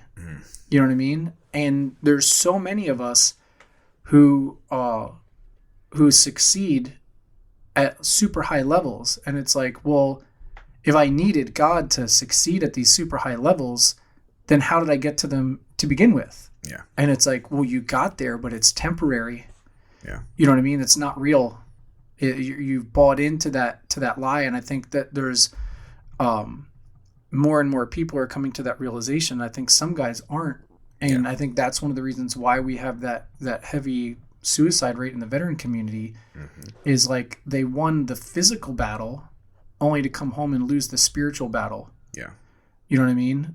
And I hope I'm not speaking out of terms there. If you know someone who's been victim of that or the experience, I've had multiple friends from the military commit suicide. And it's like, dude, how does that fucking happen? You know what I mean? And the only thing I can come to the conclusion of is like they're not winning that spiritual conflict. And for many of us, we don't even know that the spiritual conflict isn't there. That's happening. How do you fight something if you can't even identify it? Yeah. You know what I mean? So that's why it's always interesting for me to hear, you know, what was your experience when you were living of the ways of the world versus coming back into that communication with God and what God truly wants for you, you know, in that type of relationship. Yeah, you're right about the idea that we're stacking all these little victories and they never feel enough. So now I'm chasing another little victory over here and over there, and it's all about me. And again, being super prideful and just giant ego because I was winning street fights like you were saying, and I was this, and people looked at me and they were like, that guy's freaking rad. And it didn't have substance, but I had the victories. So my ego just kept working, right? I was like, yeah, cool. And then the military, I was like, I got this, boom. And it was easy and it was fun and I excelled, got leadership awards. And again, it was these little victories, but there was no substance to it. And looking back now, when you were making those comments and observations, it was like, man, had I had a better spiritual connection, I probably would have done even better because it would have been rooted in substance and it would have been for the glory of something, not self, right? And then maybe I would have been a better leader then, but maybe it wasn't my time, right? So I'm grateful for the whole experience. So when I talk to God and I share my days and these prayers of gratitude mostly, right? Because I don't ask for anything. That's a big thing for me. I don't ask anything of God. I just thank him for what I do have. Thank him for what's next, right? For the opportunity to be alive, right? My very first thing in the morning, I wake up and I'm just like, big guy, thank you for another day. Let's see what we got today. Right? Just a big thank you, full of gratitude. And then, boom, here we go. Let's do the day. But if I had more substance then, No regrets. So I don't regret any of how it happened. Would I do it differently? I would do everything again, but I would add that more spiritual fulfillment, right? Where it's more rich. So then the stories would mean more. Because now when you tell those stories, it's like, yeah, I was doing that because I wanted to just be a badass amongst dudes. That's it. Right? Yeah. It wasn't to like glorify anything. It wasn't to be better or bring that kingdom bigger and badder and stronger. It was just for self. And sometimes those stories are hard to tell, right? When it's very self-based, because then you look back and you're like, man, I was a really weird dude. Super egotistical, very hard charging. I wish there was more. I wish there was more substance then. But now we get to do that, right? So that's why I'm grateful every day, because then I can fulfill those things now. Those lessons were good. Everything we do now, we do it at a bigger scale, better scale, have more of a team, right? It's just way cooler. But it's always great to talk about. I haven't had a conversation like this about these things with very many people. So now I'm grateful for being here and getting a chance to explore these things, So thank you for that. But yeah, it's a great time, and it's cool to be open about it. I know a lot of guys hide it, and it's bad for business. And we actually, believe it or not, and you might understand this, we lost about 20% business when I started openly talking about God and faith. People were like, I thought you were more neutral, dude. I was like, well, we're not. This is what the company represents. These are our values, and that's what you're going to get if you want to come train. So we don't push people away. People push themselves away. Yeah. And I had that happen too. People were like, hey, dude, just shut up and shoot. Yeah. We want to watch you shoot guns. We don't want to hear about, the spiritual stuff. And it's like, all right, well, this is what I'm about. So there's there's action, and then there's the actual substance. So there's two things going on. But if you want to understand the philosophy and the driving force, then this is what you're going to listen about. Yeah, for sure. And the mentors too in our lives, and I've had mentors from all sides, and the mentors some were spiritual and some were just hard charging dudes, great coaches, great friends. Thinking of it now, I'm like, man, I didn't even ask some of the spiritual questions that I would ask now when I was younger. Yeah. I just wanted to know what you knew. I didn't dig too deep into what your philosophies were and why they were the way they were. I was more interested in the physical attributes that you could teach me versus the holistic side of it, right? The full spectrum idea. Yeah. And I was thinking of this as you were speaking. I was like, man, all the guys that influenced me and that coached me and taught me some stuff, I never stopped to ask, their fundamental beliefs. Well, it's funny you mentioned that because I did later. Did you later? Oh man, I'm going to have to go back and do that. This is how I got on my spiritual path, right? But again, talking about your past and be like, yeah, man, maybe I would have done this different or that. It's good to acknowledge the things, right? But at the same time, we only have the perspective of the years that we've lived, and we can listen to other people's. Wisdom is like learning from others and all that kind of stuff, but we don't have true perspective yet, right? So it's like our life is like a book with a bunch of chapters, and it's like when you get to the last two chapters, there's going to be things that come in reference to the first two chapters. And usually when you watch a movie or hear a story, the story loops back and it has like, you connect the dots from the very beginning. You're like, it all makes sense now. You know what I mean? But in those first 2 or 3 chapters, you don't understand what the ending is. So it's like, it's scary or whatever it is. It's emotional experience because you don't know what's going to happen yet. Yeah. So you're living in this emotional whirlwind because you don't but once you get perspective. And that was one of the things that happened to me is when I started gaining perspective, I was like, dude, God has been communicating with me this entire time. And I kept chalking it up as, coincidence. Or I had this gut feeling or something was just telling me. I always dismissed it and passed it off. And meanwhile, he's like, hey, dude, I'm trying to help you out. Yeah. I'm giving you an olive branch here. And you keep just, dismissing it. But I remember being at the SEAL team, and not to talk negative on the SEAL team, and this isn't the SEAL community, right? Like Naval Special Warfare isn't putting this out. It was just, it happened to be my experience with the dudes I was with. Right. Was like in my platoon, there was one dude who was openly Christian. It was this dude, Cortez, and he was like Hispanic culture, and he would read the Bible every single day. He didn't drink. He was married, happily married with kids. And we're all like, this dude's so fucking weird. Like, he reads that thing every day. You know what I mean? Like, he doesn't drink. I didn't drink too, but like, I was. It was customary. I was like a little maniac. So I was like, yeah, Rich doesn't drink, but he's crazy. Okay, you know what I mean? But it was like, he was spiritual and religious, and he didn't drink, and he didn't cheat on his wife, and he had a good family life. You're like, who is this guy? Yeah. You know, because the divorce rate in the SEAL teams is like 85%. You know what I mean? And so he's the anomaly. Right. And we should all be looking at this dude Cortez for like guidance. And we're all like, oh yeah, Cortez, you know, like, well, he's weird. Yeah. You know what I mean? And meanwhile, there's a lot of dudes who are great operators, but their personal lives are in complete freaking tornado. Yeah. You know what I mean? And this dude's got a balance between the two. And looking back now, I'm like, of all the dudes I was seeking knowledge from, it should have been him. But I was seeking knowledge of the dudes who were the most exciting guys, who seemed like the biggest badasses. And I learned a ton from them from fighting. Sure. But I didn't learn shit from them for life skills that were positive. You know what I mean? The examples I have for life skills were all negative. And when I got out of the military, it was like, well, what am I going to do now? I was looking to these business leaders who had a lifestyle that I wanted. And they seemed like they had happy families. They had, you know, successful businesses and all this kind of stuff. And I'm like, what are they doing? And what are they doing different? And when I started getting into the meat and potatoes of what they were doing, these guys were all spiritually based. And I just didn't want to hear it. I'm like, no, come on.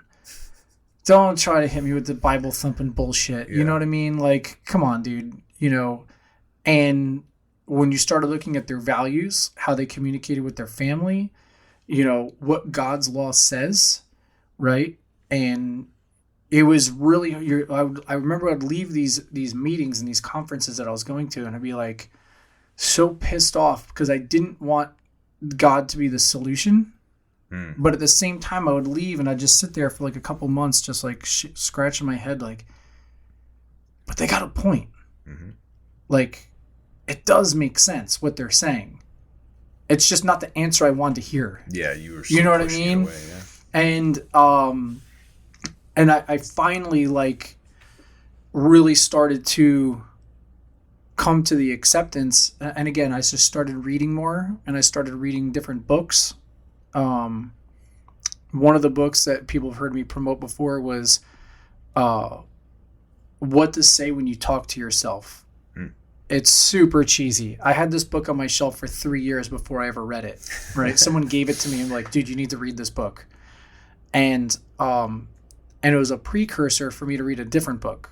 But that book, What to Say When You Talk to Yourself, was about mental programming. And everything you say, you know, your brain doesn't know the difference with sarcasm, humor, whatever. Everything you say, everything that comes in, it's like X's and O's and ones and zeros, you know what I mean? And it just programs it. So when you have negative self-talk, you're conditioning yourself, right? And the things you say to others when you're being joking, like, you're conditioning them too. Yep. And I was like, oh man, psychology-wise, this makes sense. So I was open to listening to that book. And then my friend handed me another book, which was called The Tongue, A Creative Force. And that talked about the power of prayer. And it's like, well, if you agree with the psychology, you might want to read this one now. And it was like, it starts with that God created the universe through his words. And he said, let there be light, and there was light. And it talks about the power of the spoken word. And then why that's important is going into the power of prayer, right? And the power of faith and proclaiming and what you say and all that kind of stuff, and how important that is. And it was just one of those things where it's like, it was really starting to become like a game changer. And coming into the faith, it started giving me, like, I had read the Bible before, but it was weird. Like, then you read it again, and it's like, it was like, dude, I've read this chapter before, and it didn't say that. Does that make sense? Yeah. Like, and then you read it the next time, and you're like, it's hitting you in a way. Mm-hmm. Like, now before Richard was reading the words, Mm-hmm. and now it's like, now when you're reading the words, it's not talking to me, it's talking to the Holy Spirit within me. Mm-hmm. Right, with like a line of communication to God, you know what I mean? Yeah. And then you start having that different. It's just a different dialogue, and I guess that's why they call it the living word. Yeah, you know what I mean. But I'm on a fucking tangent now. No, it's all good. I'll piggyback on that little one. Just one of our really happy moments right now at home with our 3-year-old, and I was talking to the class about this yesterday. We got a 600-page illustrated kids Bible, so it's just easier to digest for the little brain, right? And we just finished it, like 3 or 4 months, every night, couple stories here, and we get towards the end, and everybody looks forward to that last hour of the night where we're all gathered up and we're reading. And to me, it's incredibly powerful because it also talks about being kings and priests of the household. The men have this responsibility to lead, to teach, right? To teach even the combat stuff so that you can defend the things that you value most. And so to be able to preach to the family and read this amazing book, and I get it, it was to scale for a child's mind, right? I get it. But it's 600 pages, and he sat through all the time, asked a bunch of questions like, what does this mean? What is that? And then the 12-year-old is sitting there also chiming in. That was a huge accomplishment for us. And now when we revisit it, I'm sure they'll have different questions, even in the places where they had original questions. The questions will be different based on the level of understanding. So as we grow and mature, the word changes and grows with us. We're impacted deeper for it. We understand it better.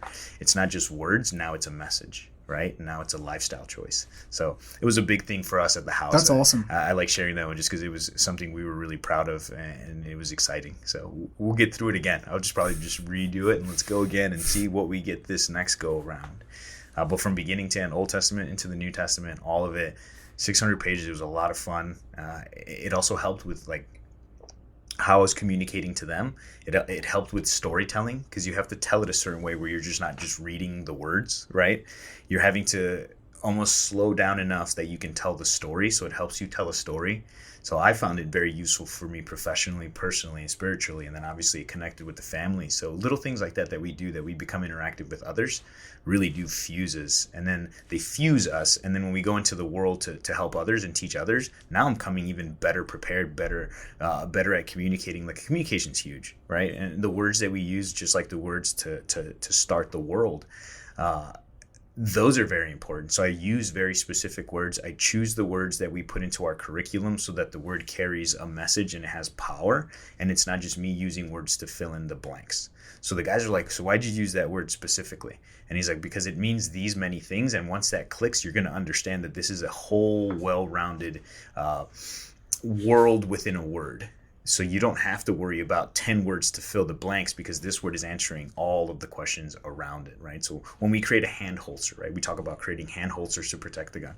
When I create a hand holster, the word holster by itself means something, right? Mm-hmm. It holds the gun in place. It protects the trigger guard. It keeps it away from somebody else. It has more than just one meaning. It also has this environmental effect, right? It protects, it covers, it closes, it conceals, it retains. All of those things are bundled into one word once you understand that one word means all of those things. It's not just a piece of plastic, right? And so when we create hand holsters, I use very specific, poignant words that allow the person to internalize it and make it theirs.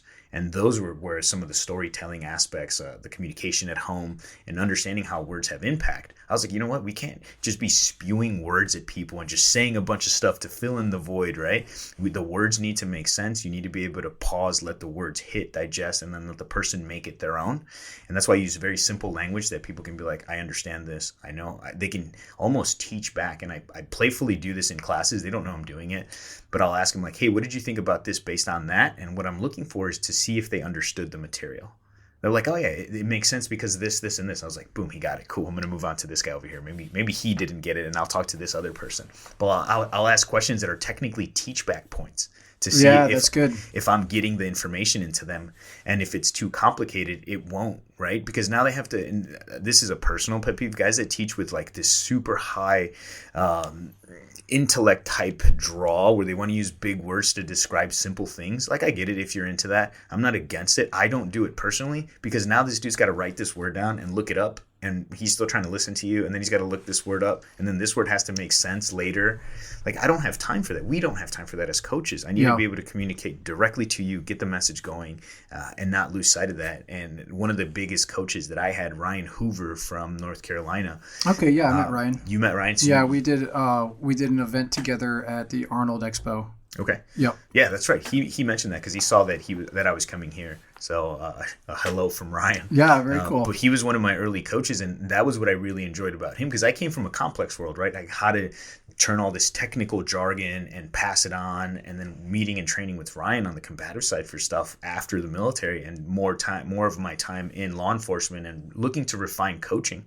Ryan was one of those guys where it's like, hey, things need to be simple and they need to be direct, and people need to be physically working if that's what you're there to do, right? They can't physically work words. Words need to make sense, and then their body needs to translate the information and get to work. And that's where I really liked his coaching style. And he was a big influence in our combatives program. So with him, I was like, man, this is simple stuff. I already got the technical stuff.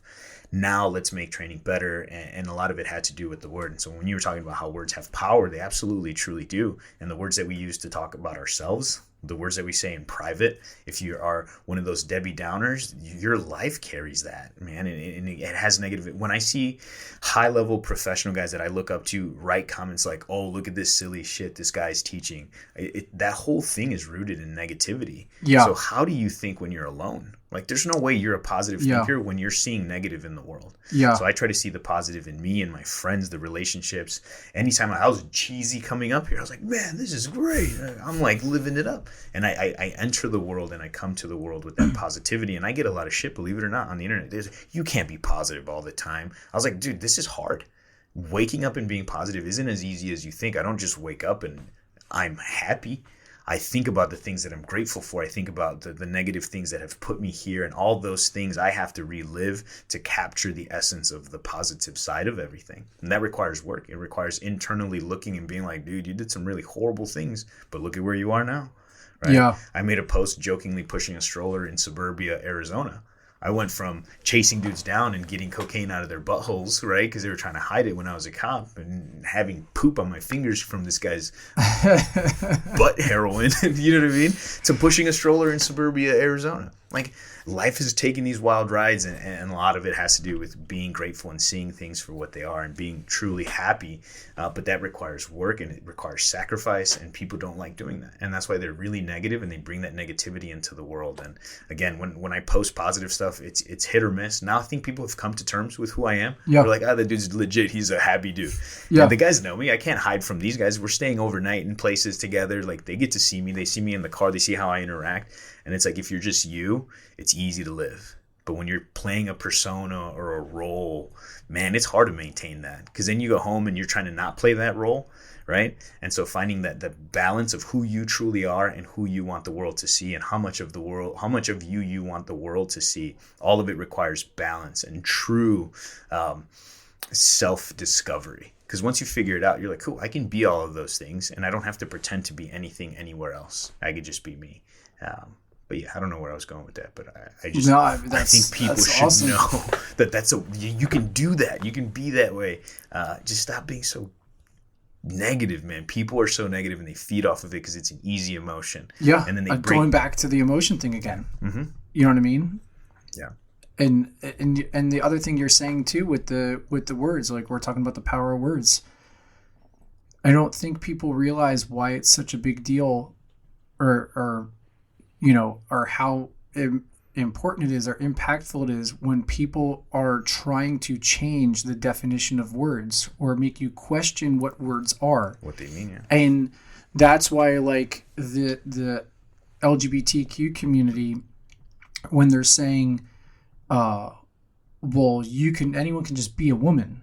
And when you have someone like Matt Walsh asking, like, tell me what the definition of a woman is, mm-hmm. without using the word woman. because the LGBTQ community is saying a woman can be whatever you want it to be. Whatever a woman feels as she is, she's that makes her a woman. And it's like, okay, so the word woman has no more definition.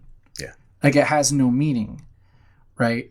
And this goes back into if words, the world will want us to make words have no meaning and have no importance. Why? Because God's creative power comes through the word. Yeah. And why do they want to take and destroy what their image is so you can't be a man or a woman, right? Again, going back into that spiritual warfare, a lot of these people don't even realize that they're how do you fight something if you don't know you're in the battle? Yeah. And God created us in his image. That's what the word says. So the word created, the word creates, the power comes in the word. God says, I created you in my image. Satan was cast out of heaven, right? And he can't beat God. So what would he try to fight against? God's greatest creation, the thing that God created in his image. And now what we're doing is we're messing with the word and destroying the image bearer, right? And our children, you know what I mean? And like, not to go off on a political thing, but just something as simple as like, hey dude, what is it a big deal if you just use those pronouns? Like, why is that even a big deal? Why why are you giving them a hard time? Like, if it makes them feel good, just use them. And it's like, because it's not about what makes them feel good. It's about what's true and what is truth. Right. And again, going back into the power of those words and defending the image bearer, like, do you not understand you're making an agreement? If you agree to this, then you're agreeing with the devil. And the devil can't do anything in our lives unless we agree to it. Yeah.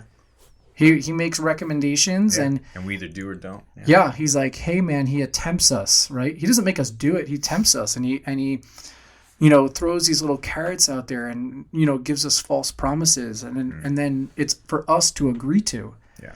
So from our own self-talk into the understanding the words of the world and how the world tries to deceive us in the spiritual fight that's going on in the background, they always try to play it down like it's no big deal. But again, that's a deception strategy that the devil continues to use. And again, we may be that only Bible that someone sees and connects with, because you don't know who's going to watch you and connect with you or, hear your motivational posts that you put out, in the morning and how that there might be someone listening that they just, God was speaking through you to get to them. Yeah. You know what I mean? Like you were the catalyst or the message bearer and you don't even know you're doing it, but you're just being faithful. Yeah. And it's weird how our experiences, though, we do them for us, like for our personal growth. Sometimes they resonate with others. Like I haven't had a drink in going on 5 years. And people hear that and they're like, really? Well, why not? I was like, I don't know. I just didn't want to drink anymore. No real reason, right? There's no... and sometimes I'll playfully be like, oh yeah, I used to be a horrible drinker. And they're like, really? No, I'm just kidding. Like, I just didn't want to drink anymore. It was useless in my pursuit of being physically better. And so those little things are like, man, I've been thinking about that. And nobody has ever just said that they just stopped because. And now they stop. And it's what you're saying. You never know what it is that you're doing, saying, or embodying that might click with somebody to make them better. And it's just God uses certain people to do certain things and then just kind of flows through. And if it connects, it connects. And he'll always try to find a way, right? Yeah. And I mean, obviously it could be done easier, but he does it through us because we are the community that together we elicit the spirit, right? So we're three or more gather, right? So little things like that. So I think that message of whatever your message is, if it's true and it's strong, people will catch little things and it'll help and inspire. And that's why, like, it's tough every morning to get up and do a face video. Look at my face. I'm talking to a camera. I hope you guys have a good day. It's not easy, right? You're putting yourself out there. You are vulnerable, but you're also being honest and genuine. And sometimes it clicks for people and sometimes it doesn't. I get a ton of DMs and people are like, dude, I really needed that today. I was like, oh, cool, man. I hope that helped out. And my point wasn't to try to impact you at the other end of this cell phone, right, or the internet. My point was to just share a message that was true to me, and if it helps, outstanding, right? Let that carry forward. Yeah, for sure. And honestly, dude, that I kind of like hinted to it before about, with perspective, I started to see how God was working in my life this entire time, and I didn't understand it. I didn't see it. And I'm not going to tell the whole story now because the podcast is getting long, and I don't want to bore you. Well, it wouldn't be boring, but like the whole story is a little bit lengthy of a story. But essentially, what we find is sometimes God uses us and challenges us, and we do things, and then at the end we think it's all about us, and it has to do with us in a way of God showing that he's working through us, but sometimes we're reaching other people and doing God's work, right, through other people. So you might wake up one morning and be like, dude, I don't want to do this, and the devil's sitting there just talking. You have two people talking to you, and you have two trains of thought, and one thought's like, dude, people really need to hear this video this morning. Like, they've heard me do one for the last 7 days. Right. Like, is one day really gonna matter? You know what I mean? And the other thought is like, dude, you just gotta, it's worth it. Just do it. Mm-hmm. Just get one more video out there. Just do one more. And when you do that and you're thinking of like, well, God, what would you have me say?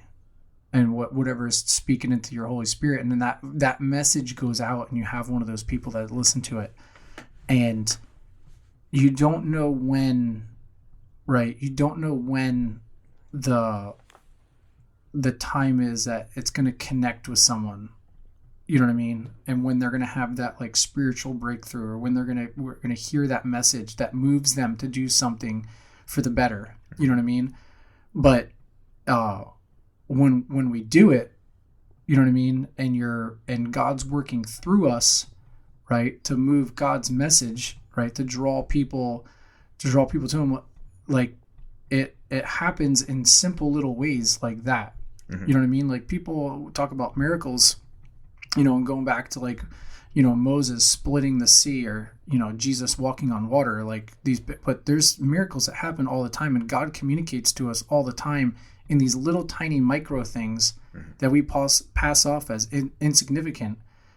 But at the same time, when we talk about goal setting, what do they always say? Like, oh, it's all those little decisions that you make along the way. Yeah. And if you make enough little decisions, it turns into this outcome, right? But then when it comes to our communication with God, it's like, well, hey, dude, go move that mountain or I won't believe. You know what I mean? Like, oh, you're not talking to me unless you're doing some like giant miracle. And it's like, God doesn't need to show off for us and prove, right. You know what I mean? Like, you gotta be listening and understand that. And when he works through you, it's probably not about you. Yeah.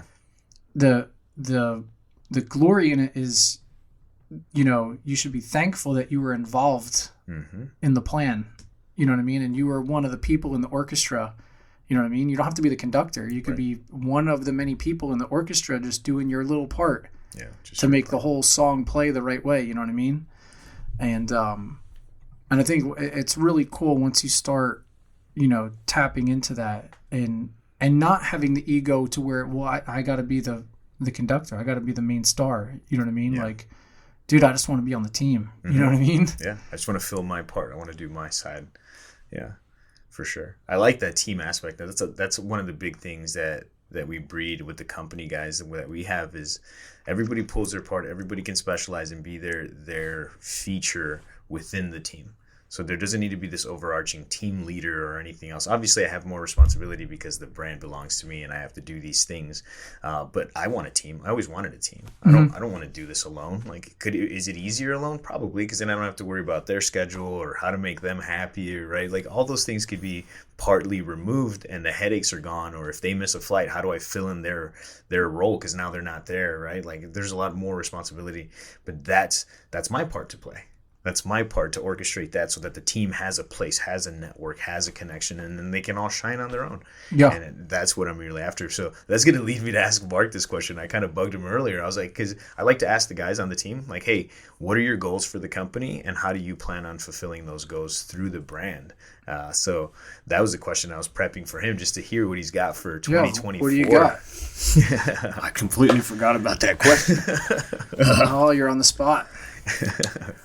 So I just want to keep pushing the amount of how we teach people and starting to get away from some of the weirdness that gets taught. Because everything, I think, is all about pattern recognition. If you can see the same thing enough times, you can make an informed decision. And then we get away from a lot of that with shooting, with combatives, with just the decision-making process. And so if we can speed up techniques, what we get stuff done with, then it opens more up for us decision-based wise, then we can just make better decisions overall, whether we're on the range, shooting competitively, shooting defensively, or just living life. Now we've got enough control both emotionally with shooting or emotionally throughout life that we can slow everything back down and make the informed decisions that we're looking for.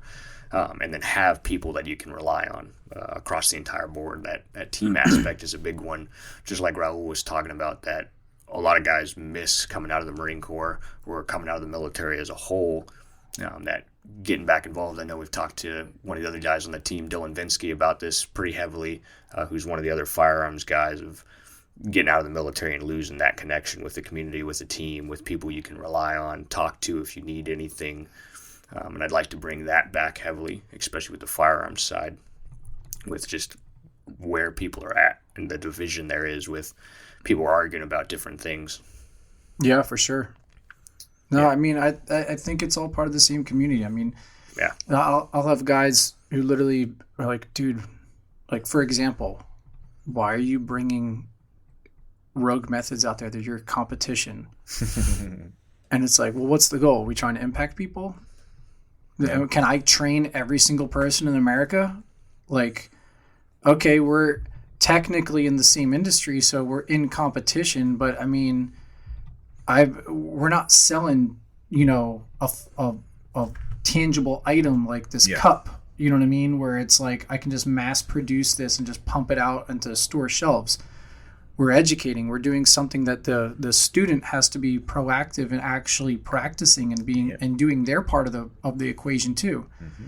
And it's like, there's enough people in the world who need training for all of us to be proactive instructors and working in the same industry and building one another. And you guys may connect with people that resonate with what you're doing more so than I do.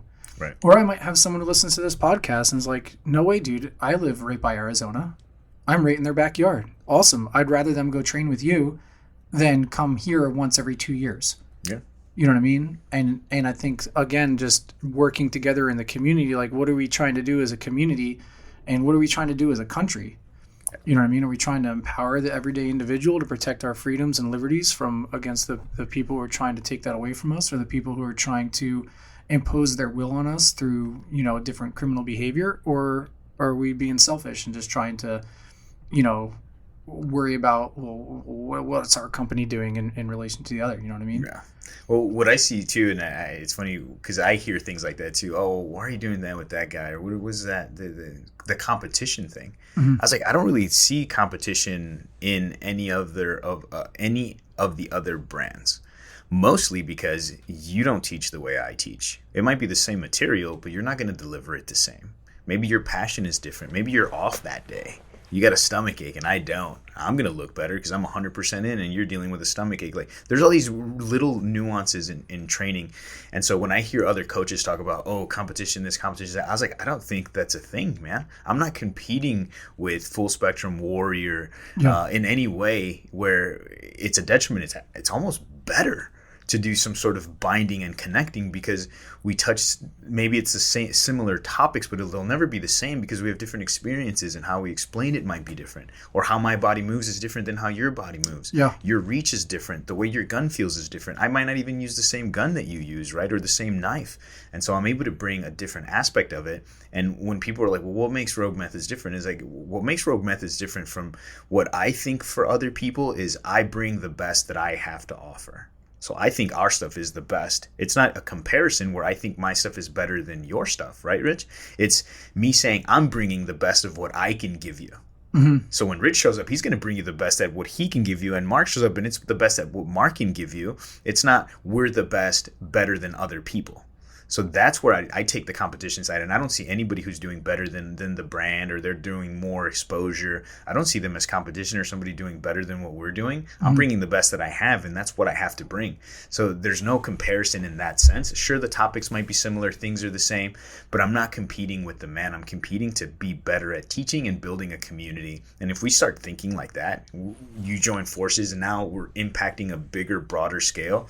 That's the better way to go. Yeah. I do avoid certain personalities that I don't do collaborations with, mostly because the values are not there. Yeah. If we don't mirror in values, at least one or two values, I won't do it. I'll opt out of going to events where those people are presenting as well because of that association factor, right? I don't want to kind of taint my brand by just going everywhere like a loose woman, right? I'm just going to go everywhere and be everywhere. Yeah. I don't need that. I want the brand to be represented well. We have 0 sponsors, 0 investors. Everything is in-house. So there is no influence for us. We do what we want, how we want. We train with who we want. We show up to podcasts with who we think are respectable dudes that we want to explore the relationship with and be like, man, this will empower everybody. And I see my students in all of my friends' companies, right? And I'm like, oh, awesome. There's Jen doing that class, right? Or there's Steve going to this class. That should be how that's awesome. We promote training, not I need all of these people to only believe in me and see my thing. I can't be everywhere at once. I'd like to go to different states, and when I'm not in that state, those people should be training with my friends' companies. They should be seeing what they have to offer. I even push people to go train with some of the people that I don't necessarily think are the best, but they like them. I'm like, if you like them, you should probably go see what they have to offer because you like something about it. And the worst that can come from it is you realize it's not for you. Mm-hmm. And now you just learned a lesson, right? We have a lot of that. People are like, I took this high name class and I took your class and I connected with you. I didn't connect with them, but I'm glad that I did that class. Yeah. Well, that's what you're after, right? You're after the experiences, the lessons. So I don't really see competition the way people see competition. Yeah. I see it more as I train with who I want to train with. I collaborate with the people that make sense for our brand. And then I just spend my time training myself, the team, we're together, and that's how I spend my time. Like this whole I can't do something with that guy because he's competition. It's like lower in the realm of you're just inexperienced right now. You don't get the big picture. Yeah. So when guys talk like that, I'm like, all right, he's got a defeatist mentality, and I don't have a defeat.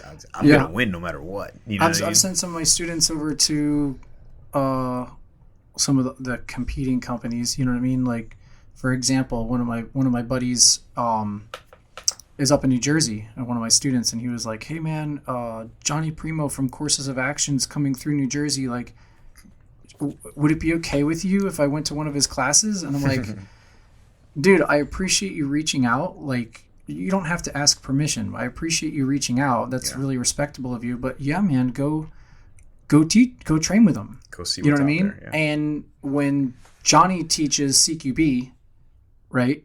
He's coming from an Army perspective, so their tactics and techniques are different for how to move through the room. Yeah. And I've had people reach back to me and go, "Hey, man, he taught us like a totally different way of clearing the room," and I'm like, "That's fine." Like, or these guys were using low ready. You always told me high ready, and I'm like, "That's fine. You can do low ready too." Yeah. And I was like, "Well, you're missing the point with all this." Yep. You know what I mean? The point is, if you're doing CQB with a team, everyone on the team has to be on the same page. Mm-hmm. So if you guys want to push to the far corner of the room versus taking corners and then moving off the working wall, right? Versus how the Army does it versus how the SEAL teams do it, neither one is necessarily right or wrong.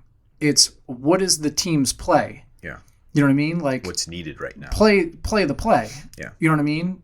What you need to be focused on is how are you managing the doorways? How are you communicating? Are you doing target identification? Are you working your height over bore? Like there's all the, do you see the angles? Do you always cover the angle that your partner can't cover? Like these are the things that you should be focusing on because these are the generals. You know what I mean? These are the general things of necessity, you know, and the tactic, the specific tactic it's going to change.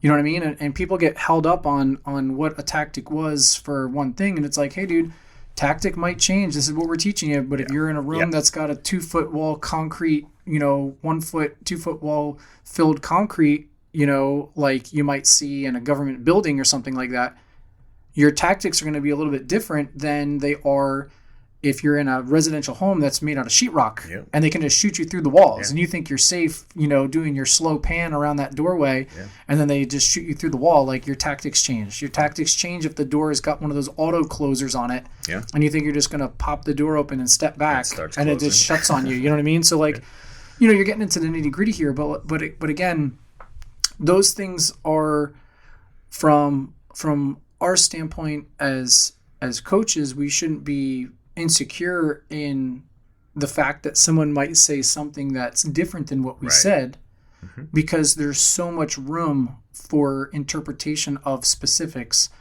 And at the same time, as students, if you're listening, like it's okay to get other opinions. And just because you hear one coach say something a certain way doesn't mean what you heard previously doesn't apply. Or that it contradicts. Or you it know contradicts. What I mean? It's coming you know from what I mean? a different place, and it's just a different level of understanding the same idea. Yeah. And then the one thing that gets left out that I think, and this is why I like people that train some force-on-force stuff and like the sim stuff, like the project you're talking about building out here, is the enemy also has a say. So there's tactics, there's movement, and then there's the enemy's element of surprise, their aggression. Like they also have a say in this. Right? So we can practice all these dry runs in unopposed rooms and shooting paper in rooms. And that's not a true enemy. That's just a fixed target that's not thinking to counter your movements, that maybe studied some military tactics and knows how to oppose what you're bringing to begin with. So you having two options to the one is better than just the one option that the dude has been training against. Right? So yeah, maybe it is high ready and I come in high ready, but then I have to go low ready, and low ready makes sense because there's a hole in the ground and I can shoot the dude through the hole into the first floor, right? Mm-hmm. Something like that where the enemy also has a say. So having more options leads to better success rates because I can adapt to what's happening. And that's the missing element. And I love force on force. And this is why a lot of our programs are force on force based, is the enemy has a say in this. Right? Yeah. And they don't always die with one round, and they don't always give up. They sometimes fight harder than you were anticipating, and that changes your aggression level, and you need to be able to match and mirror those things.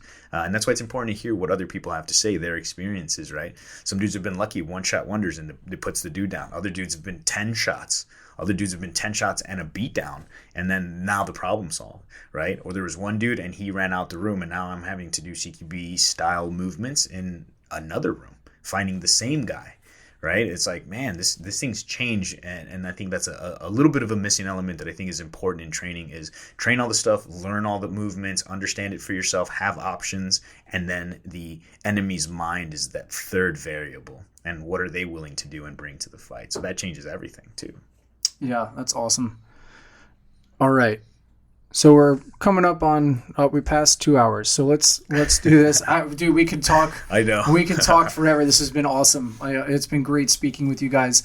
So let's just wrap up with this. You know, obviously we spoke a lot about your company today. Yeah. So they have a good idea of the company. If there's anything else you want to add, or if you want to tell them like, hey, how can we check you guys out? Where you at or whatever? I can always put this stuff in the links below, but also, you know, anything that you would like to share with everyone about your company or anything like that, or any final thoughts? Sure. Yeah. So guys, so it makes sense. And if you're listening, the idea of that, the not having resumes, is I want you to also do a little bit of research for yourself. If it's Rogue Methods, you'll find out who's on the team, and then you can look those people up and do a true assessment of what you're looking for as far as who you want to train with and what you want to do. I don't offer those resumes, but if you email me or you call or text me or DM me and you're like, who's this instructor for this? we have those resumes, right? So ultimately what I'm after is for you guys to do your own research. And if you do want to be somewhere, if you want to be with us at our training event, or you want to come to a training event with Rich and Full Spectrum Warriors, do the research for yourself so that it's actually something you want to do and not something you were baited into doing or hyped into or emotionally manipulated like the internet likes to do, right? And so our brand does that for those specific reasons. I want you to look into it, do the research, know that we're here for you guys. All of our programs are small group training, and that's something we talked about early on. No more than 14 people for specific training. It's geared towards the people, and again, there's no investment, there's nobody to showboat, or I have to show numbers at the end of the day. This brand is for the people. Our Rogue Methods training page only follows people who've trained with us, so I don't even follow popular people or my sister because they didn't train with us yet, right? It's a very community-based thing, and it's small, and it's not going to get, team-wise, we're not going to get any bigger because I want people to feel the team. I want them to get to know Mark. I want them to get to know Dan, Dylan, Hunter, Joel, the other Dan. I want them to know those names, and they know that that's the brand. Those are the guys on the team, right? And maybe if we bring one or two guys max more, I want it to be a place where you know the people, you know the instructors, you know their names, you can get a hold of them. They'll answer questions. It doesn't have to become this giant conglomerate where you can't even get a hold of me. Like, I'll never disassociate myself from the brand because I want people to be a part of what we're doing. And it's hard to explain the community thing because we don't see it often. They talk about it, but you don't see it, right? And then that's one of those things where, like, I interact with the majority of our students to this day from day one. I got people from day one that still communicate with us, and they're in touch, and they're friends, and I've visited their homes and, things like that.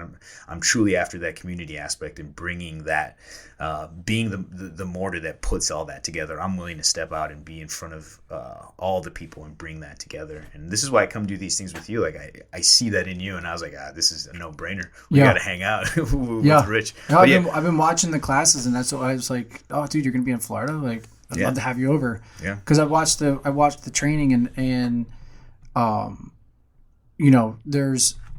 love what you're teaching. I love what you guys are doing. And I've watched it sometimes and I go, oh man, that's a pretty sweet little technique they just did. Yeah. That's another way of looking at that. That's pretty cool.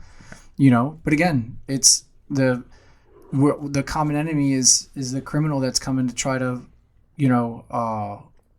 trying to take away our freedoms or hurt us or hurt our families. And that's who we're in competition with. Yep. You know what I mean? We're not in competition with each other. We're in competition with that douchebag who's trying to do bad things to your wife or your kids or you. You know what I mean? And that's what we need to prepare people for. Yep. So thank you for having us and allowing us to talk about what we do. And man, I was super into that conversation. I could have kept going. The other ones we were having. You're absolutely right. But again, thank you for letting us talk about Rogue Methods and our training and what we do. Again, we train as well, travel country, bringing classes pretty much all 50 states. I think we're probably going to reach out some other countries next year. So just training, committed to getting better, committed to the people that we represent, train, and do business with, and the relationships that we build on the road. So thank you. Cool. Great talk. Great having you guys. We'll do another one. For sure. Yeah. Awesome. All right, guys. Thanks for tuning in.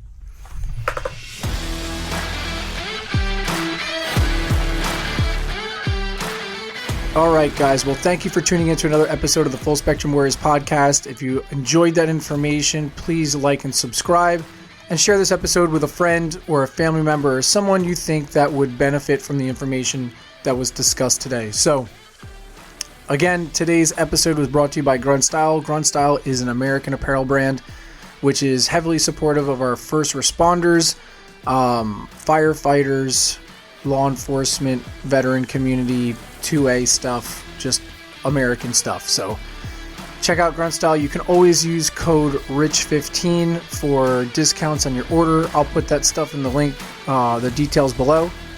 But again, thank you for tuning in, and we have some great guests coming up, so keep an eye out for that next episode that will be launching here soon. So hit that subscribe button so you get those notifications when the next episode comes out. All right, till next time.